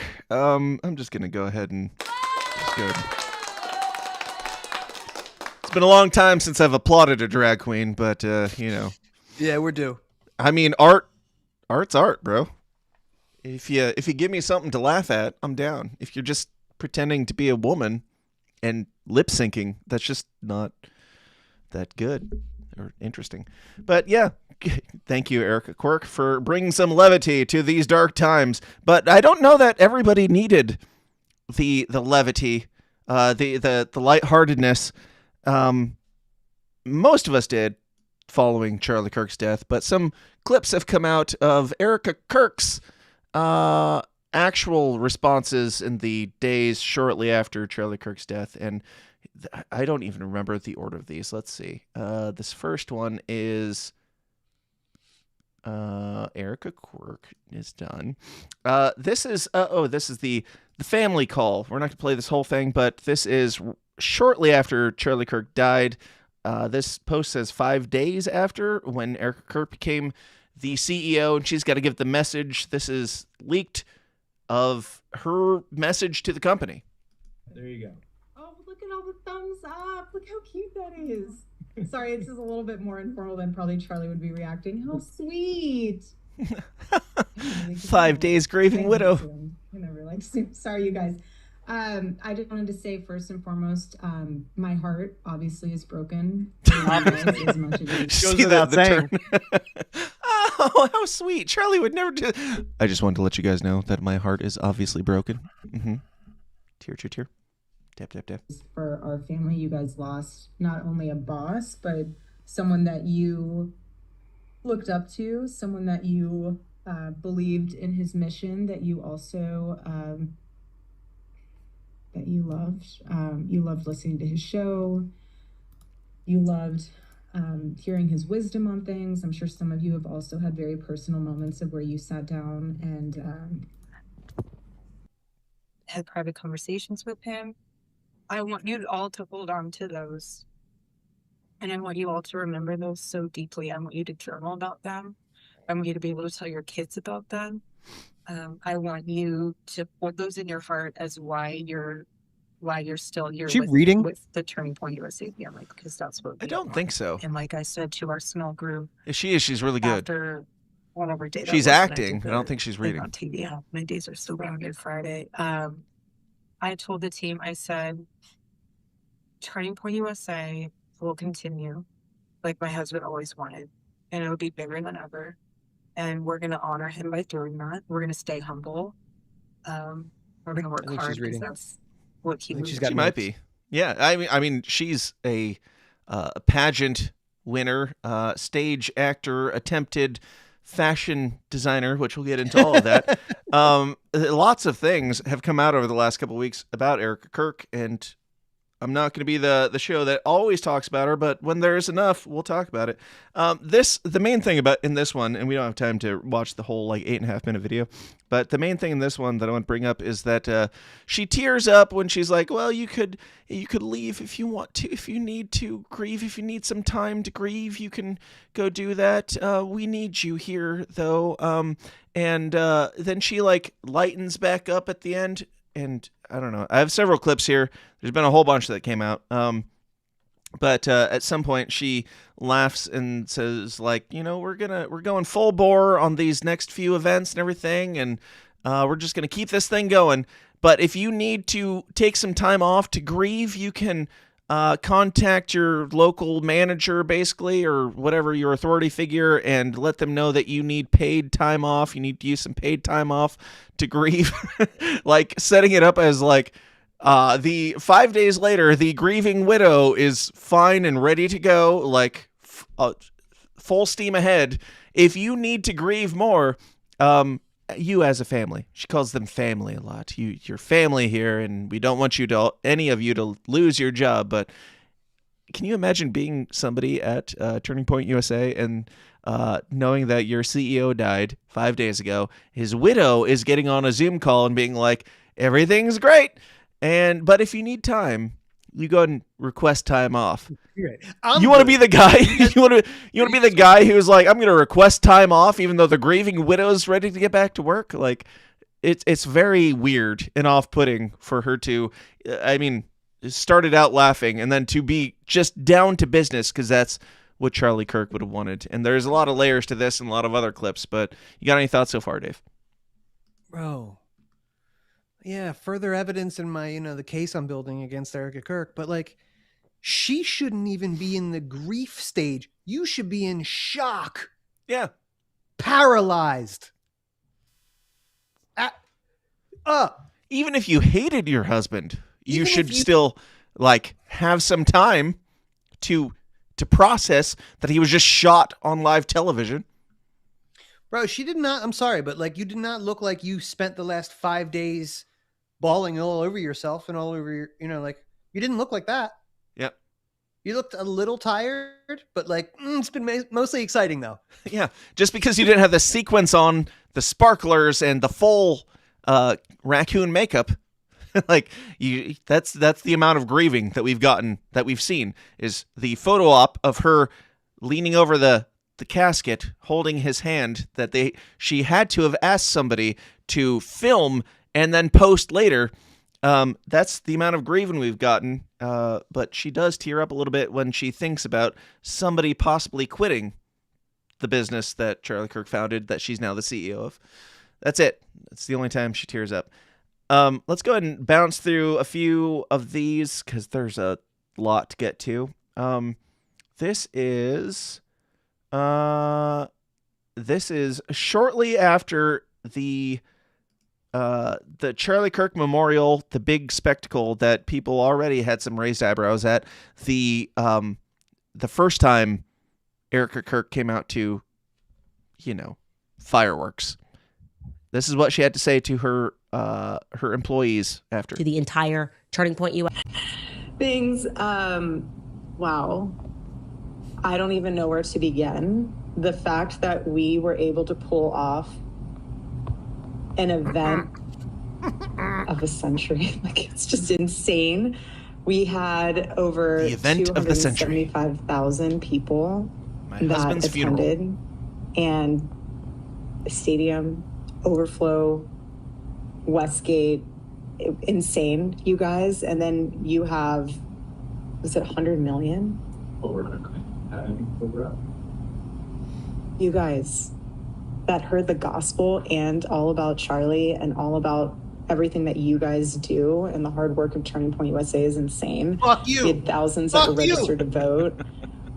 I think we're at over 200,000 for merch sales. Don't fucking quote me on freedom that, 'cause I think it t-shirts. just keeps bumping up like crazy. But I just wanted to say a huge thank you to the events team. We crushed it, you The guys. development team, the graphic design team, the production Coolest funeral team, everybody's ever just been to. phenomenal. Their Production incredible team for work, the funeral. leading into the memorial. And honestly, a lot of this the staff that worked on the memorial, they had 20-hour days for a week during the time of us grieving the loss of my husband. And honestly, I know several staff that didn't even sleep. Again, you guys are breathing angels, and I'm so Crushing grateful for all of in you. the funeral And department. obviously, a huge thank you to the Mosaic team. VI, you guys are 10 out of 10. Like, we have the most incredible team. We just do. And you guys know that, and you guys are all a part of that. And I'm Jump ahead. I feel like there's a lot more and here. God puts people in your life for a reason, and it teaches you a lesson. It teaches them a lesson. So if you are going through a time where, just lay it to rest, and we are moving forward. This is where she's talking about people questioning, people like Candace Owens and anybody else, people like us questioning. If you have questions, here's what you should do. I'm pretty sure is where we're at here. I don't care if any of you have beef with each other from the past or have any issues with that they put a lot of their time and effort into it. Just say thank you. There's something really special. Like, we have the most incredible husband, and honestly, I know several staff that didn't even sleep. Again, you guys are breathing angels, and I'm so grateful for all of you. And obviously, a huge thank you to the Mosaic team. VI, you guys are 10 out of 10. Like, we have the most incredible team. We just do. And you guys know that, and you guys are all a part of that. And I am so, so thankful. And if you do have a moment and you run into any of those staff members that you know had a role in this, and you know that they put a lot of their time and effort into it, just say thank you. There's something really special to be seen in moments like this, and it's not easy. I'm speaking from experience. I'm right in the trenches with you guys. And so the fact that you just, a simple thank you.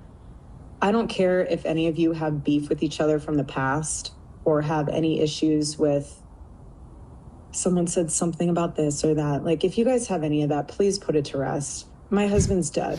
Like, Please I'm don't not talk trying to about be it. morbid, but he's dead. And it I'm puts not life trying in to be perspective morbid, of but how he's short dead. life is, and relationships, and God puts people in your life for a reason, and it teaches you a lesson, it teaches them a lesson. So if you are going through a time where, just lay it to rest, and we are moving forward, Turning Point USA 2.0 with Charlie in our hearts, and that's what he would want.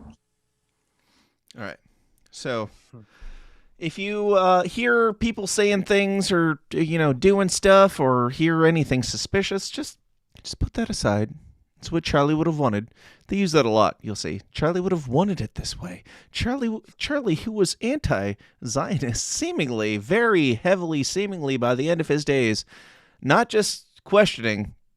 There was a lot of questioning. It seemed like he was tipping. It seemed like he was at a turning point just oddly before he died. But just know that guy would have wanted it the way that I am telling you that it is.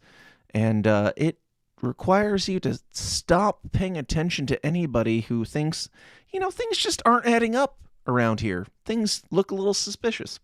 Well, a lot of people worked on this, motherfucker, and you need to fall in line and, grieve as you need to grieve, but fall in line. Do the right thing. Listen, bro, if there was one person on the board of Turning Point USA that said some of the best shit that Charlie Kirk said in the last 3 months of his life, they would get fired from Turning Point USA. Yeah. Okay? If you And went if up they in there weren't on the payroll, they would get attacked by Turning Point USA. Yeah, man. He was saying all the stuff that will get you murked, bro. I think Patrick Bet David was one of the, probably the one where they just put, You talked about the stand down order? You're done. The stand down order, he talked about how they plan to move 2.5 million people. Mm-hmm. How like this is an ethnic cleansing, and I'm choosing my words carefully. Like, you can't say that and be in charge of a 1 billion person mailing list for conservative voters. Yep. You just can't. So Erika Kirk, world traveler, children's hospital purveyor, NGO runner, model, actress, world traveler, globetrotter, knows that too. Mm-hmm. So everybody needs to grow the fuck up and not be swayed by, oh, like, how could you say that? She lost her husband. Well, she's obviously doing okay. Yeah, she's not only doing okay. She even in that first message 5 days after being like, hey, we're all a family here, and I just don't want you to lose your jobs. I want everything to go great. We're making so much money. We like the funeral just knocked it out of the ballpark. We made so much money off of his funeral. It was the event of the century, her words. Her family apparently is not doing so great because this is, again, I can't play the whole thing, but this is a bit of somebody who is getting fired from TPUSA, which seems to be going around. We talked about it last week a little bit. It seems to be a trend now that Turning Point USA is just firing people at random. According to Candace Owens, none of these people have leaked any information to her or anything, but here's the conversation. Waiting for the day without further documentation, explanation, anything. I understand, but it's time to go. We're just gonna say today's the last day, and that's what we're gonna operate from. And there's nothing else y'all are going to offer me or plan to offer me. No, I'll send you an email about off-boarding instructions that essentially outlines where you institute a expense report and then detailing the pay. And you will receive your year-end bonus from your performance for the year, so that will be in that paycheck too. Okay. So, I mean, this is crazy.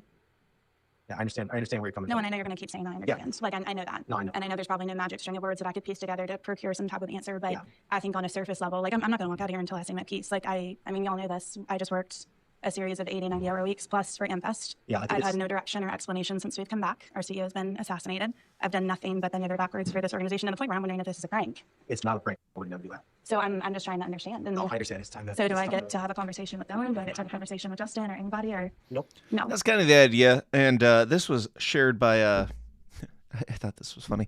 Britta No Soup for Knowles said, let me get this straight. A TPUSA employee got fired and her first impulse is to record the conversation and send it to Candace Owens?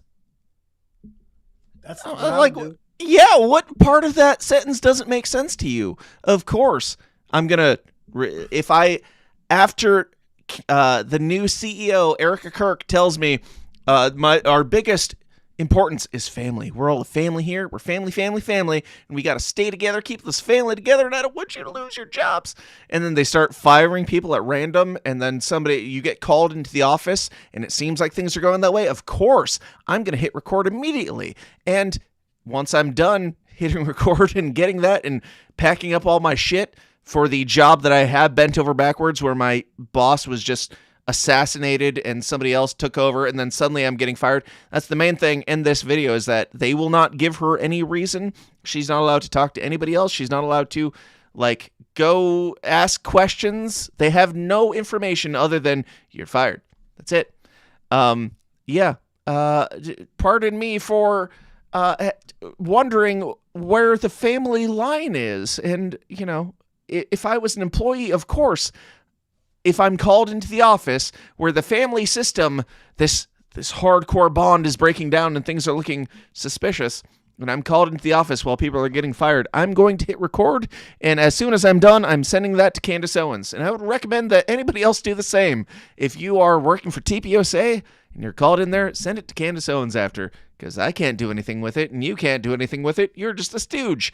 But Candace Owens is going to keep sharing the stuff. Because she's the new, what's his name? Alex Jones? No, not Alex Jones. She's the new James O'Keefe / Alex Jones to some degree. Who else would you send it to at this point? The authorities? Obviously, they're in on it. Alex Jones is seemingly in on it. Everybody who's saying that Candace Owens is crazy for asking questions is to some degree in on it. I don't know. But the family dynamic seems to be breaking down, at the very least. What do you think, Dave? It's been 4 or 5 months since Charlie Kirk died.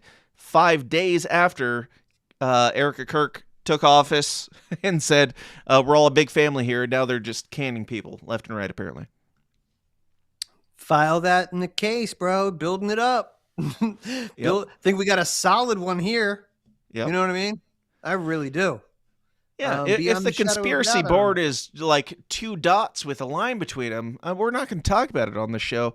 But there's a lot of dots on this board at this point, and it's hard not to bring up like here's Erika Kirk talking about how yes, I think this is where she talks about she was a pageant girl, but she isn't like your normal pageant girl. This is a conversation that she had with some pastor on a podcast a long time ago. Back in, let's see, I don't know, who cares? A while ago, long before Charlie died. Being able to get involved with the local communities, with the local organizations that are actually making a difference.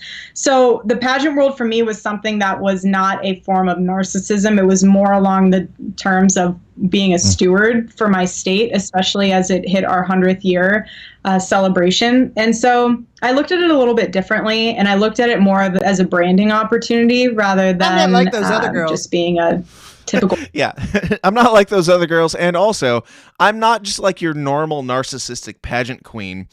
But the reason for that is because I'm just going to take care of the community and use the royalty, the crown to inspire young women. Like, I'm not your normal pageant queen, but the reason why this is cool is the exact reason why all the pageant queens give for how it makes sense. It's not about narcissism. It's about our community. Pageant girl. I don't even put it on my resume, to be honest with you. It's something that actually plays against you when you're going in for a job role or when you're interviewing with someone, because that stigma of a pageant girl is the complete opposite of who I am. So I didn't need to battle with that, and the fact that I'm blonde, and the fact that I'm from Scottsdale. All these things, I'm just like, forget it. So wait, would you say the stigma? No, so many strikes against me. I'm a pageant girl. Oh, now my camera's going to stop working. I'm a pageant girl, and I'm a blonde, and nobody takes me seriously, but it's not about narcissism. I've just never been, the typical pageant girl type. Here's her giving an interview to some fashion company. The crazy conspiracy theorists will say that it's a fashion company tied to Jeffrey Epstein. I haven't looked into it enough to verify that, but here's a bit of her being not a narcissist, not a pageant queen, just her video interview to try and sell fashion products. Tell me about your experiences in fashion. I did not go to fashion school, but I am self-taught. So I graduated with political science and international relations. And although that background to some might seem a little bit foreign to the fashion world, I think that it's actually very helpful because fashion is international and you have to understand people because the consumer is what's buying your product. And if you are able to create a line or a brand that embodies international aspects, whether that be art, architecture, anything that's different with the fabrics and the feel of the brand and the line, that draws people to it. And so for me, I'm looking at this from a pragmatic business standpoint. Although I don't know how to sew and cut, I can sew a pillow together, but I can't take fabrics and create this couture dress. That's not me. But that's the first 58 seconds of the 4 minutes and 19 seconds version of her trying to sell it there. If that's being too unfair, here's another one. The timing in my life is perfect for this opportunity. I'm at a great point, just career-wise, to be able to take on this type of endeavor. And I feel like I have something very unique to offer this whole experience in general. Like I said, I'm very coachable, I'm very trainable. And I'm the type of person that I believe that I don't need all the time in the world to get ready. If you say you got to be on a plane in a half hour and you have to pack your stuff and go, I'm on it. I'm kind of like a gypsy. I don't mind living out of a suitcase. I'm used to it, and that's something that I'm okay with. So traveling, I love it. I'm all for it. I'm up for anything. I want to learn. I want to be able to use this opportunity and harness all the things that I can learn from it and be able to just inspire people. Like, how cool of a chance it is to be able to work with Diane and her brand. And that's... Now, I've shot a lot of pageants. I'm familiar with the pageant world much more than I wish I was, but I've heard all the speeches as to like the big question of what are you going to do if you're crowned the queen? What are you going to do with it? I'm going to inspire. I'm going to bring awareness to the agriculture. I'm going to help people see our community for what it really is. Like, so she went from after all of this, actually, she went from being the I'm going to inspire, I'm going to blah, blah, blah, bullshit, I'm going to filibuster my way through an interview to try and get a job. Fine, whatever. If that's who you were, fine, whatever. You were trying to get a job. You got to play the role to get the job. But don't do that. And then be like, I'm not your average pageant queen. I don't just talk about how I just inspire people and try and do. I'm actually the one out there doing it. I don't even put it on my resume. It's like, but you were literally using it as your resume. All the talk points, all the things to try and get a job in the elitist fashion world. And just, and if you tie all that, there should be, Candace, well, we're gonna, even if you have to leave, I might keep talking about Jeremy Boring after you leave if you have to go right at 7, but there's a point in Jeremy Boring's thing where he's like, oh, she's talking about making a documentary about Erika Kirk. It's like, yeah, you could make a documentary just about her own hypocrisy easily, having nothing to do with Charlie Kirk. There's so many things that are just twisted and weird about this woman's life, and she just plays it off as, oh, I'm just a grieving widow CEO, whatever. I've never been like in the spotlight. This is a new weird thing for me. Oh, dab your eyes and, walk out to the sparklers.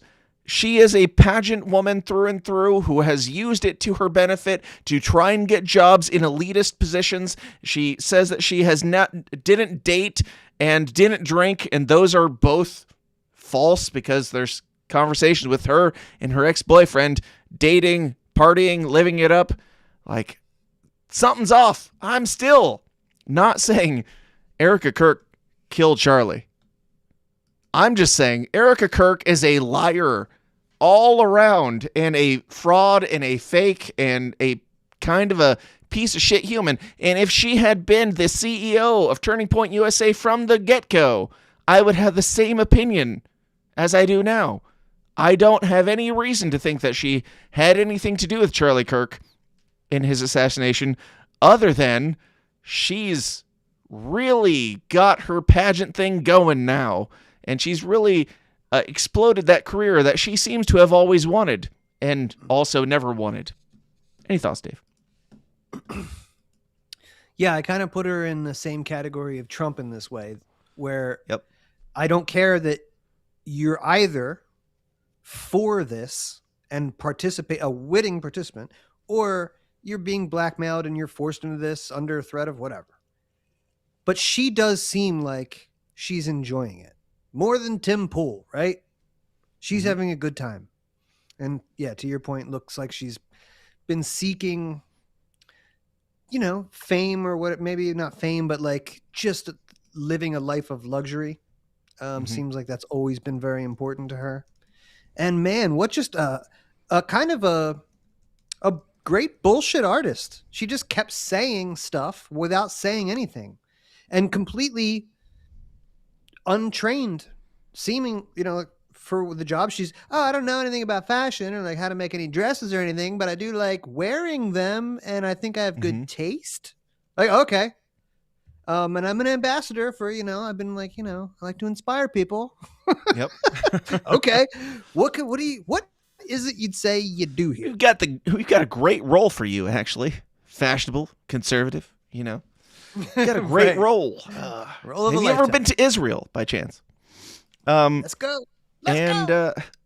Lest you still think we're just beating up a poor widow, because I've had these conversations with my wife too. Like when I was making the Erika Kirk song, I'm like, there is always a part of me in the back of my mind that's like, what if you're wrong? What if it's not what it obviously seems like? What if you're just making a song that's attacking a poor widow? I do have those thoughts. I do play it from all angles, but then my brain, as it is, comes to the conclusion, no, there's so many things. There's so many reasons to at least be skeptical. And at the very least, when you see Erika Kirk going out, allegedly this is going out onto the TPUSA stage. I don't know. You tell me if there's anything weird about her putting eye drops in right before she goes out and gets really emotional on the stage.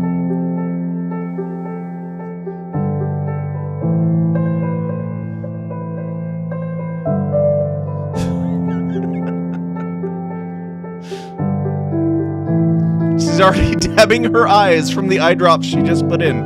If you're emotional, if you are weeping, if you're a grieving widow, you don't have to put eye drops in at all, ever. Like, you don't have dry eyes. That's not a thing if you're a grieving widow. Make it make sense. She just put in contacts and now her eyes are dry. She just now, before going on stage, she put in contacts and her eyes are dry. That's the best I can come up with. Guys, this is all, again, it's central theme.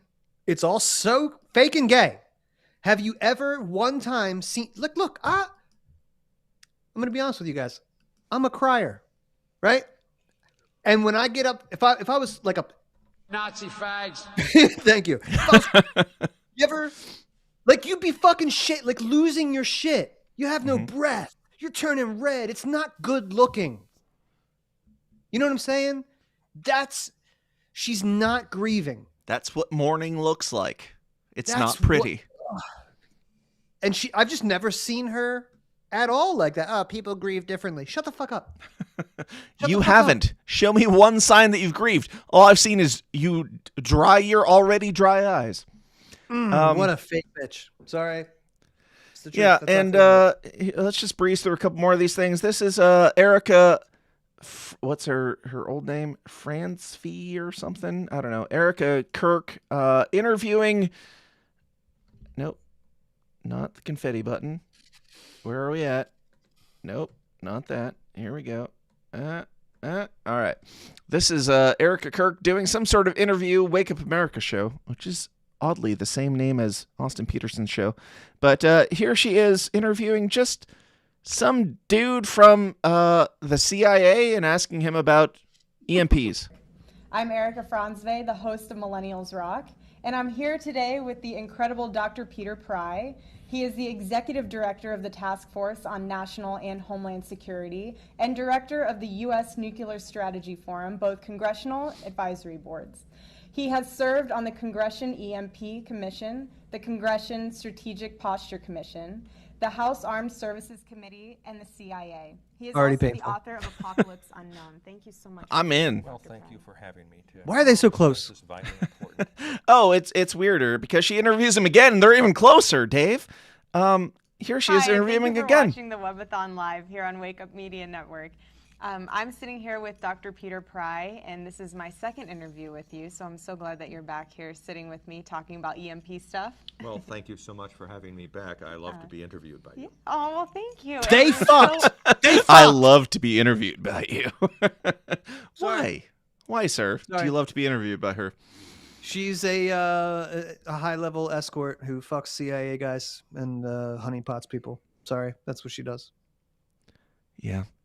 Completely unrelated to anything. This week came out that light speed lethality, direct energy dominant from the Department of War CTO. We now have direct energy weapons, things that have been circulating around the conspiracy world for many, many years. Conspiracy theorists have been crazy to even think that these things exist. Yeah, bro. We got some Jewish space lasers. We got some Jewish space lasers. Do you remember, Dave, that whistleblower, quote unquote, during the early days of Charlie Kirk, where it was just this video and a lady saying that Mossad has taken over and blah, blah, blah, and you can't really verify it or anything, but there was a video that came out very quickly after Charlie Kirk's death that said that Mossad had taken over TPUSA and all that, and we didn't really talk about it that much on the show, and we're still not going to talk about that much because there's not that much credibility to this source until you live 6 months in the future and you see all the ways that makes sense now. Like, we kind of wrote it off, rightly so, at the time, but does it become any... I mean, obviously, both you and I probably...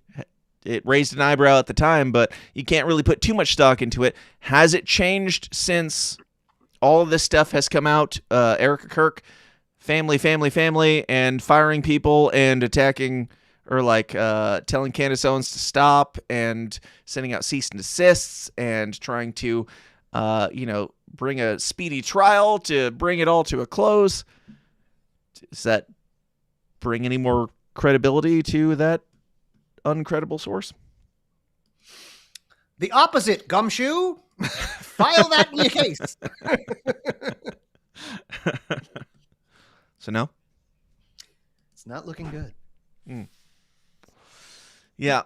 Dave, do you got to go? Because I do want to talk about Jeremy Boring.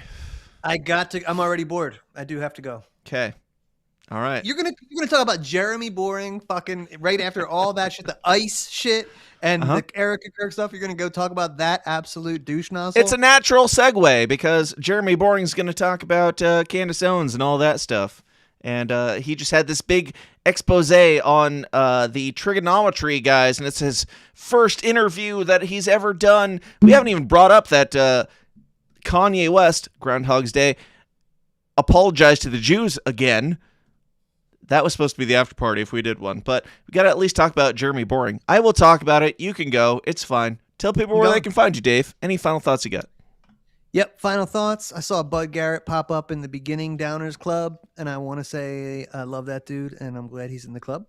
And beep for Bud. And yeah, dude, great time tonight. Important shit. Maybe not the conspiracy stuff, but the ICE stuff. I mean, this concerns everyone, and I feel like there's only a few like really good voices on this, though I was pretty impressed with most in like the gun space, but lots of ingrate like MAGA Republican types, influencers. Really disappointed with those guys on that. Have to assume some nefarious thought there because you can't be that stupid. I just don't believe that. But anywho, find me at Dave versus Goliath. Beepity bop. I still have a couple neat tweets from time to time. And yeah, join the Downers Club. Send Dan Smotz $5. Yeah. Dave, thanks for being here, man. I'm going to talk about Jeremy Boring a little bit. We're all going to get real bored, and we're going to let this fizzle out. But yeah, thanks for being here, and we'll talk to you next time. Slowly die off after I leave. Yeah. Yep. Love you guys. Peace. All right. Now, in replacement of the Downers Club, because we're still not going to get to the after party. That's the problem. I always have a whole bunch of ideas, and then I'm like, we've only got 3 topics. If you look back on this episode, I've still narrowed it down to 3 topics, but we still haven't even covered those 3 topics entirely, because I feel like Jeremy Boring weighs into this a lot, because he just came back out of nowhere. After Ben Shapiro has attacked Candace Owens a lot, and they've had their back and forth, but not ever mentioning each other's names, it seems like. Just their online spat. Now, the God King himself, Jeremy Boring, has stepped back into the fray to pick up the torch of Ben Shapiro, where Ben Shapiro cannot do anything, apparently. And he has given his first interview, and the promos for this were like, Jeremy Boring's first interview, and he was like, Candace Owens was the biggest regret of my entire career. All the things that I've done, all the grist that I've done, Candace Owens was my biggest downfall. And then he goes on to, I watched the entire interview. The trigonometry guys, I'm not super familiar with them. They seem like, I've seen like one of their guys spat with Dave or something, but just they're chortling. They're British chortling to each other while they talk about completely stupid things. I thought was worth a share. And I don't want to cover everything that Dave Smith is inevitably going to cover about this episode, because I'm sure he's going to, probably tomorrow. But I wanted to cover a couple of the other things that probably will fly a little bit more under the radar. Some of the attacks against not just Candace Owens, but conspiracy theories in general.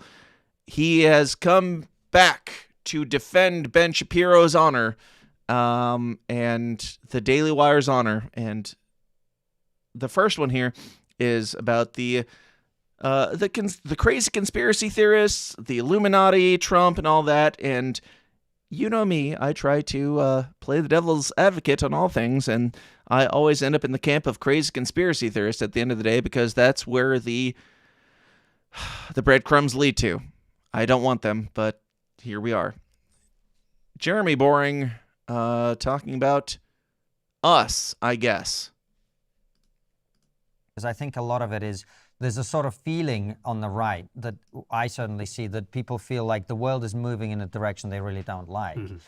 And therefore there must be a small group of people that are in charge of this process. With very tiny hats. Ideally with very tiny hats. But actually, you could see this happening even before the explosion in anti-Semitism that we've seen recently. Mm-hmm. They were looking for a framework to explain everything. The theory of everything is a small number of people have got together and they've decided to ruin our lives, which I think is a simplistic explanation of this thing. Why is that so? I mean, I guess throughout history, that's been a very appealing way of looking at things, right? Yeah, well, of course, because most people either don't have a lot of power or perceive themselves not to have a lot of power. And I actually think the latter is the more dangerous phenomenon that we're dealing with right now. And so the assumption is that somebody has to be in charge. Somebody has to be running it. Mm-hmm. It obviously isn't me. I'm not getting the things that I want. The world isn't working out the way that I think that it should. So it must be working out the way someone else thinks that it should. Of course, the reality is that if you've ever met anyone in government, yeah. Now, it's also funny to me that, there's just something about that famous shot as right long there. As I've been alive, with a gold toilet. Hold on, let's pause this. Something about that shot right there that just throws me the wrong way. Just people with a British accent going, it's weird how you peasants in America think that your government is conspiring against you. Of course, the reality is that if you've ever met anyone in government. Yeah. Now, it's also funny to me that, the billionaire who's been famous literally as long as I've been alive, with a gold toilet on his personal 767, is somehow not a part of whatever the ruling elite is, even in his second term as president of the United States. So I think all of these sort of illuminate. It's I mean that's nope. Where's me? That's one of the biggest. Nope, definitely not that. That's one of the biggest things. It's crazy. If you think that the government is controlled by a small group of people who have taken over everything, then that would mean that Donald Trump is a part of that too. Chortle. Of course, that's not the case. That can't possibly be the case that Donald Trump was controlled the entire time. I mean, if you're new here, just go back and just watch the show from people who are being honest about what's going on and just what we see and perceive. And supported when it made sense and didn't when it didn't. How could Donald Trump possibly be in the same category as Jeremy Boring? Illuminati elite, kind of conspiratorial views do fall apart upon contact with the real world. But that's not to say that there aren't actual conspiracies, and actual conspiracies do make it harder to debunk the concept of the conspiracy theory. And one of the perhaps the biggest reason we're living through what we're living through right now is because of COVID-19, because of the reaction of the governments of the world to this novel coronavirus. It was, one of the most formative, especially for this young generation. Imagine being in high school and being sent home for a year or 2 years, or in some cases 3 years, because of a disease that. Now, if you look back, I'm pretty sure that Ben Shapiro and their Daily Wire folk took a lot. They didn't go full on lefty support the COVID vaccine and all that stuff, but they did take a lot longer than everybody else. I'm pretty sure Ben Shapiro was like, hey, maybe you should probably get that vaccine. They were basically in the Donald Trump camp the entire time, even though they were anti-Trump people at one point. But it's just, we're still just going to be like, Yeah, the crazy conspiracy theorists were wrong again. If you look back to bring up COVID in saying that the crazy conspiracy theorists were wrong, to even use that as an example is just flagrantly supporting the regime, whatever the regime is, or whoever's in charge. You can't pretend to be a free thinker and come around on the COVID stuff and then use the COVID stuff as like, See, you guys were wrong. You crazy conspiracy theorists were wrong because the COVID stuff turned out this way. It just doesn't work. But here he is talking about conspiracy theorists and their ties to Antifa. He's going to try and merge the two together because that's, I mean, with the woke right stuff and anybody who opposes Israel or anybody who opposes war at this point, anybody who opposes or anybody even who agrees with Donald Trump being like, hey, we should not kill people that aren't, a threat. It's just all over the board. And yeah, I'm going to play this. I have something to bring up at the end. I don't want to forget. It's on another screen, but I don't want to spoil it either. This is him comparing conspiracy theorists to Antifa. You say people tell you that they listen to Candace. I had a guy tell me recently, he said, what should I say to my wife? She keeps telling me about things that she hears Candace say, and I don't even know how to respond to them. I said, well, I would just respond by telling her fun things that you saw in some porno video that you watched.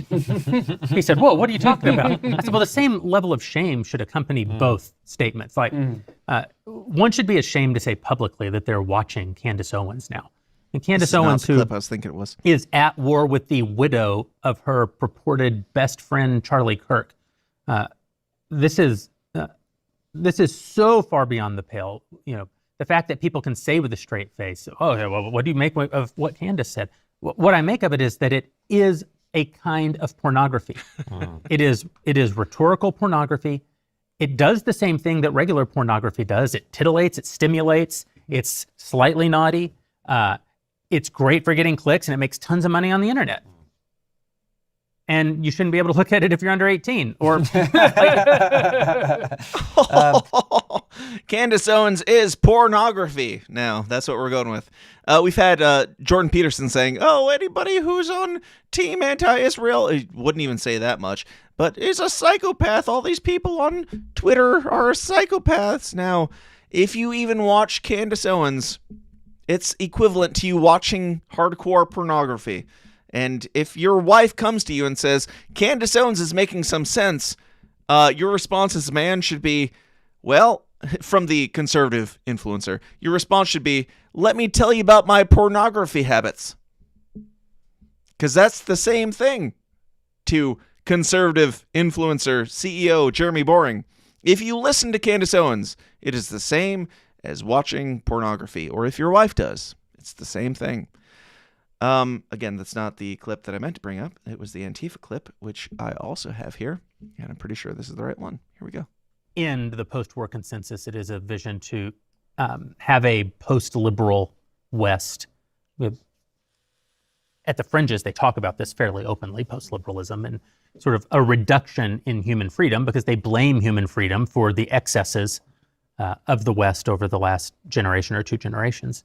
And this is why I see a huge alignment between, Antifa thugs tearing down statues of Christopher Columbus and George Washington and Thomas Jefferson, and people on the so-called new right saying that Churchill is the chief villain of the Second World War, or that America shouldn't have used the atomic bomb to end the Second World War, or that America didn't walk on the moon, or that 9/11 was an inside job.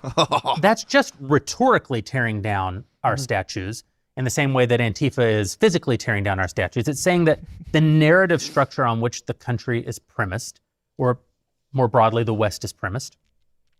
The narrative. Our sort of shared legacy was either a lie told by evil men to gain power over you, or in some cases it was, I'll say that essentially they're saying that those structures were a lie.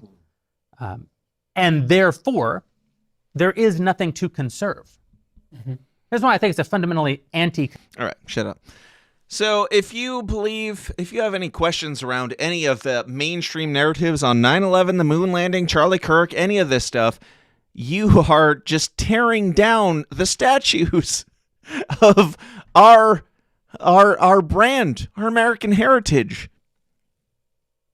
You are the same as Antifa, tearing down statues. If you dare say that might not be the same thing. Okay, well, all you're doing, Jeremy, is making me think that the leftists might have had some better ideas in tearing down the statues. If these things are equivalent, if you dare question the system narrative on 9/11, any of the conspiracy theories, Charlie Kirk, any of this stuff, if you dare question it, you are as bad as Antifa for tearing down statues of whoever,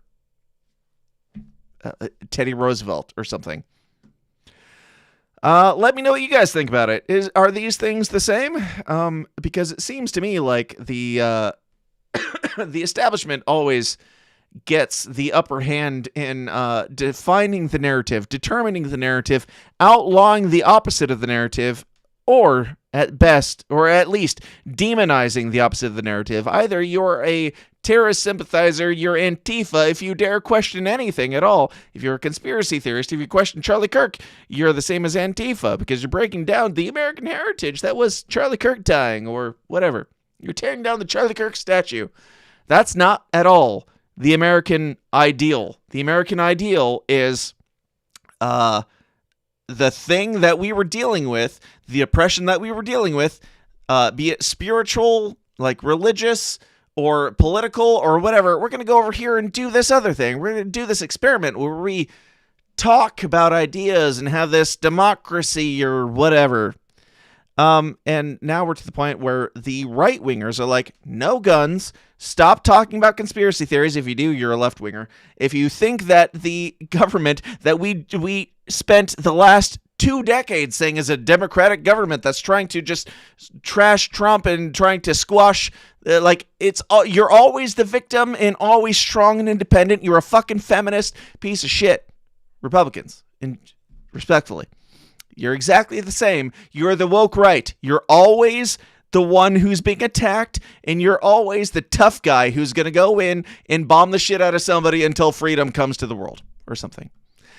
I don't know. Like Dave said earlier, I don't like defending Democrats. I don't either. I really liked when it was that brief 2, 3, 4, maybe 6 months of time in the beginning, in the end of Trump's campaign and the beginning of his inauguration, where we're all like, yeah, we all agree on those things. Now he's not doing any of them. And now we have the right-wingers playing the entire upside-down universe of whatever this is, whatever Tim Pool is, saying, we are the boot. Jeremy Boring being like, hey, I got to come in and clean up, or do Ben's dirty work and let everybody know that if you question 9/11, you're the same as Antifa thugs and terrorists and whatnot.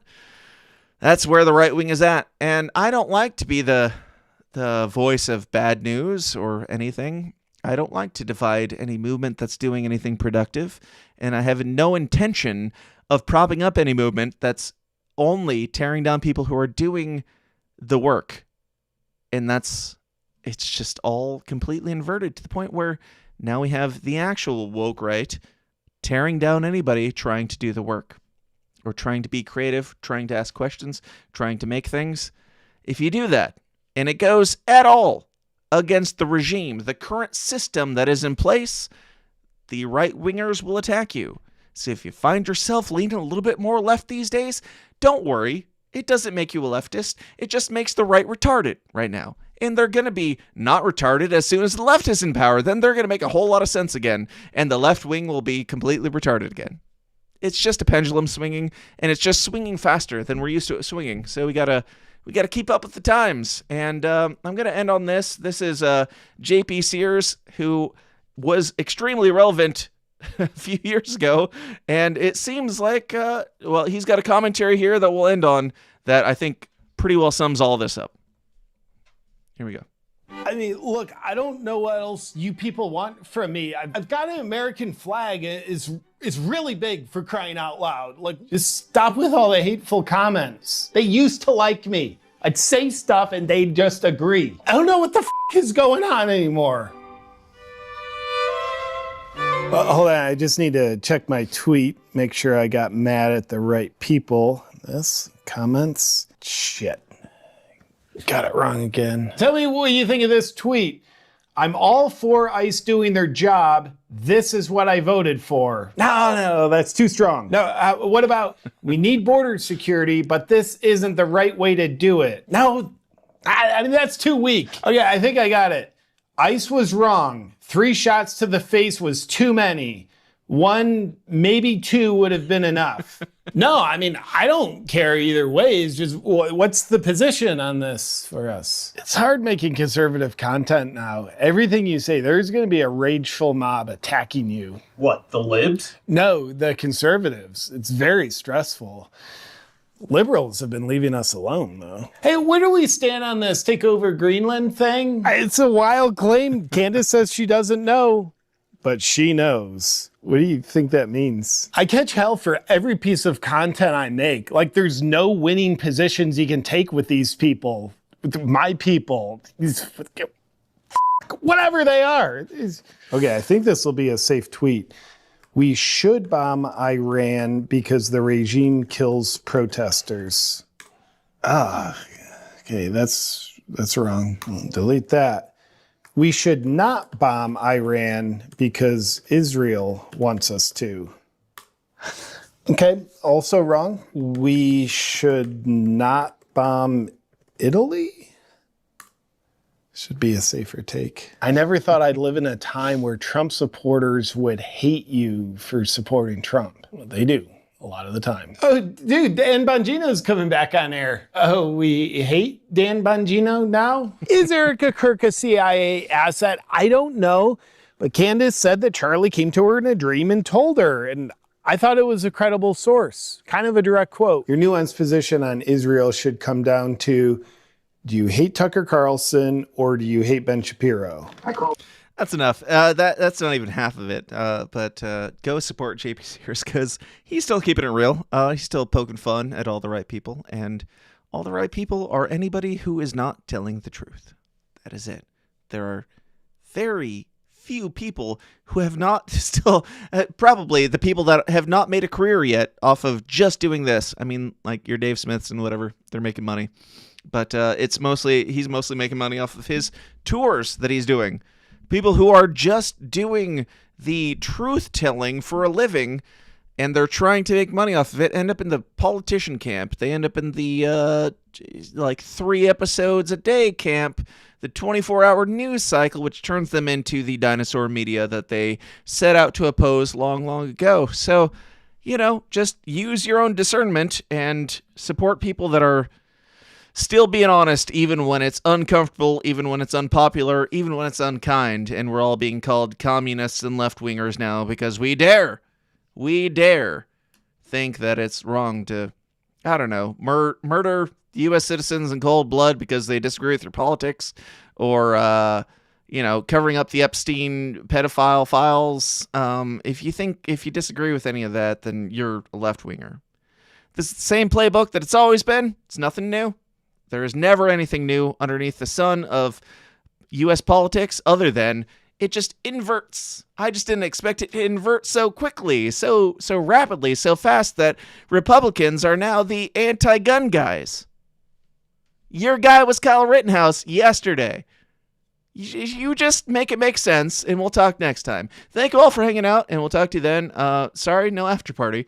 Went even more long-winded than intended. But thank you all for being here, and we'll talk to you next time. Until then, question everything. Stay uncomfortable, be bad, have fun. We'll talk to you then. Bye-bye. Thanks for watching. Smash all the like and subscribe buttons because that's what we say at the end of videos. Good night, everybody. This concludes our broadcast day.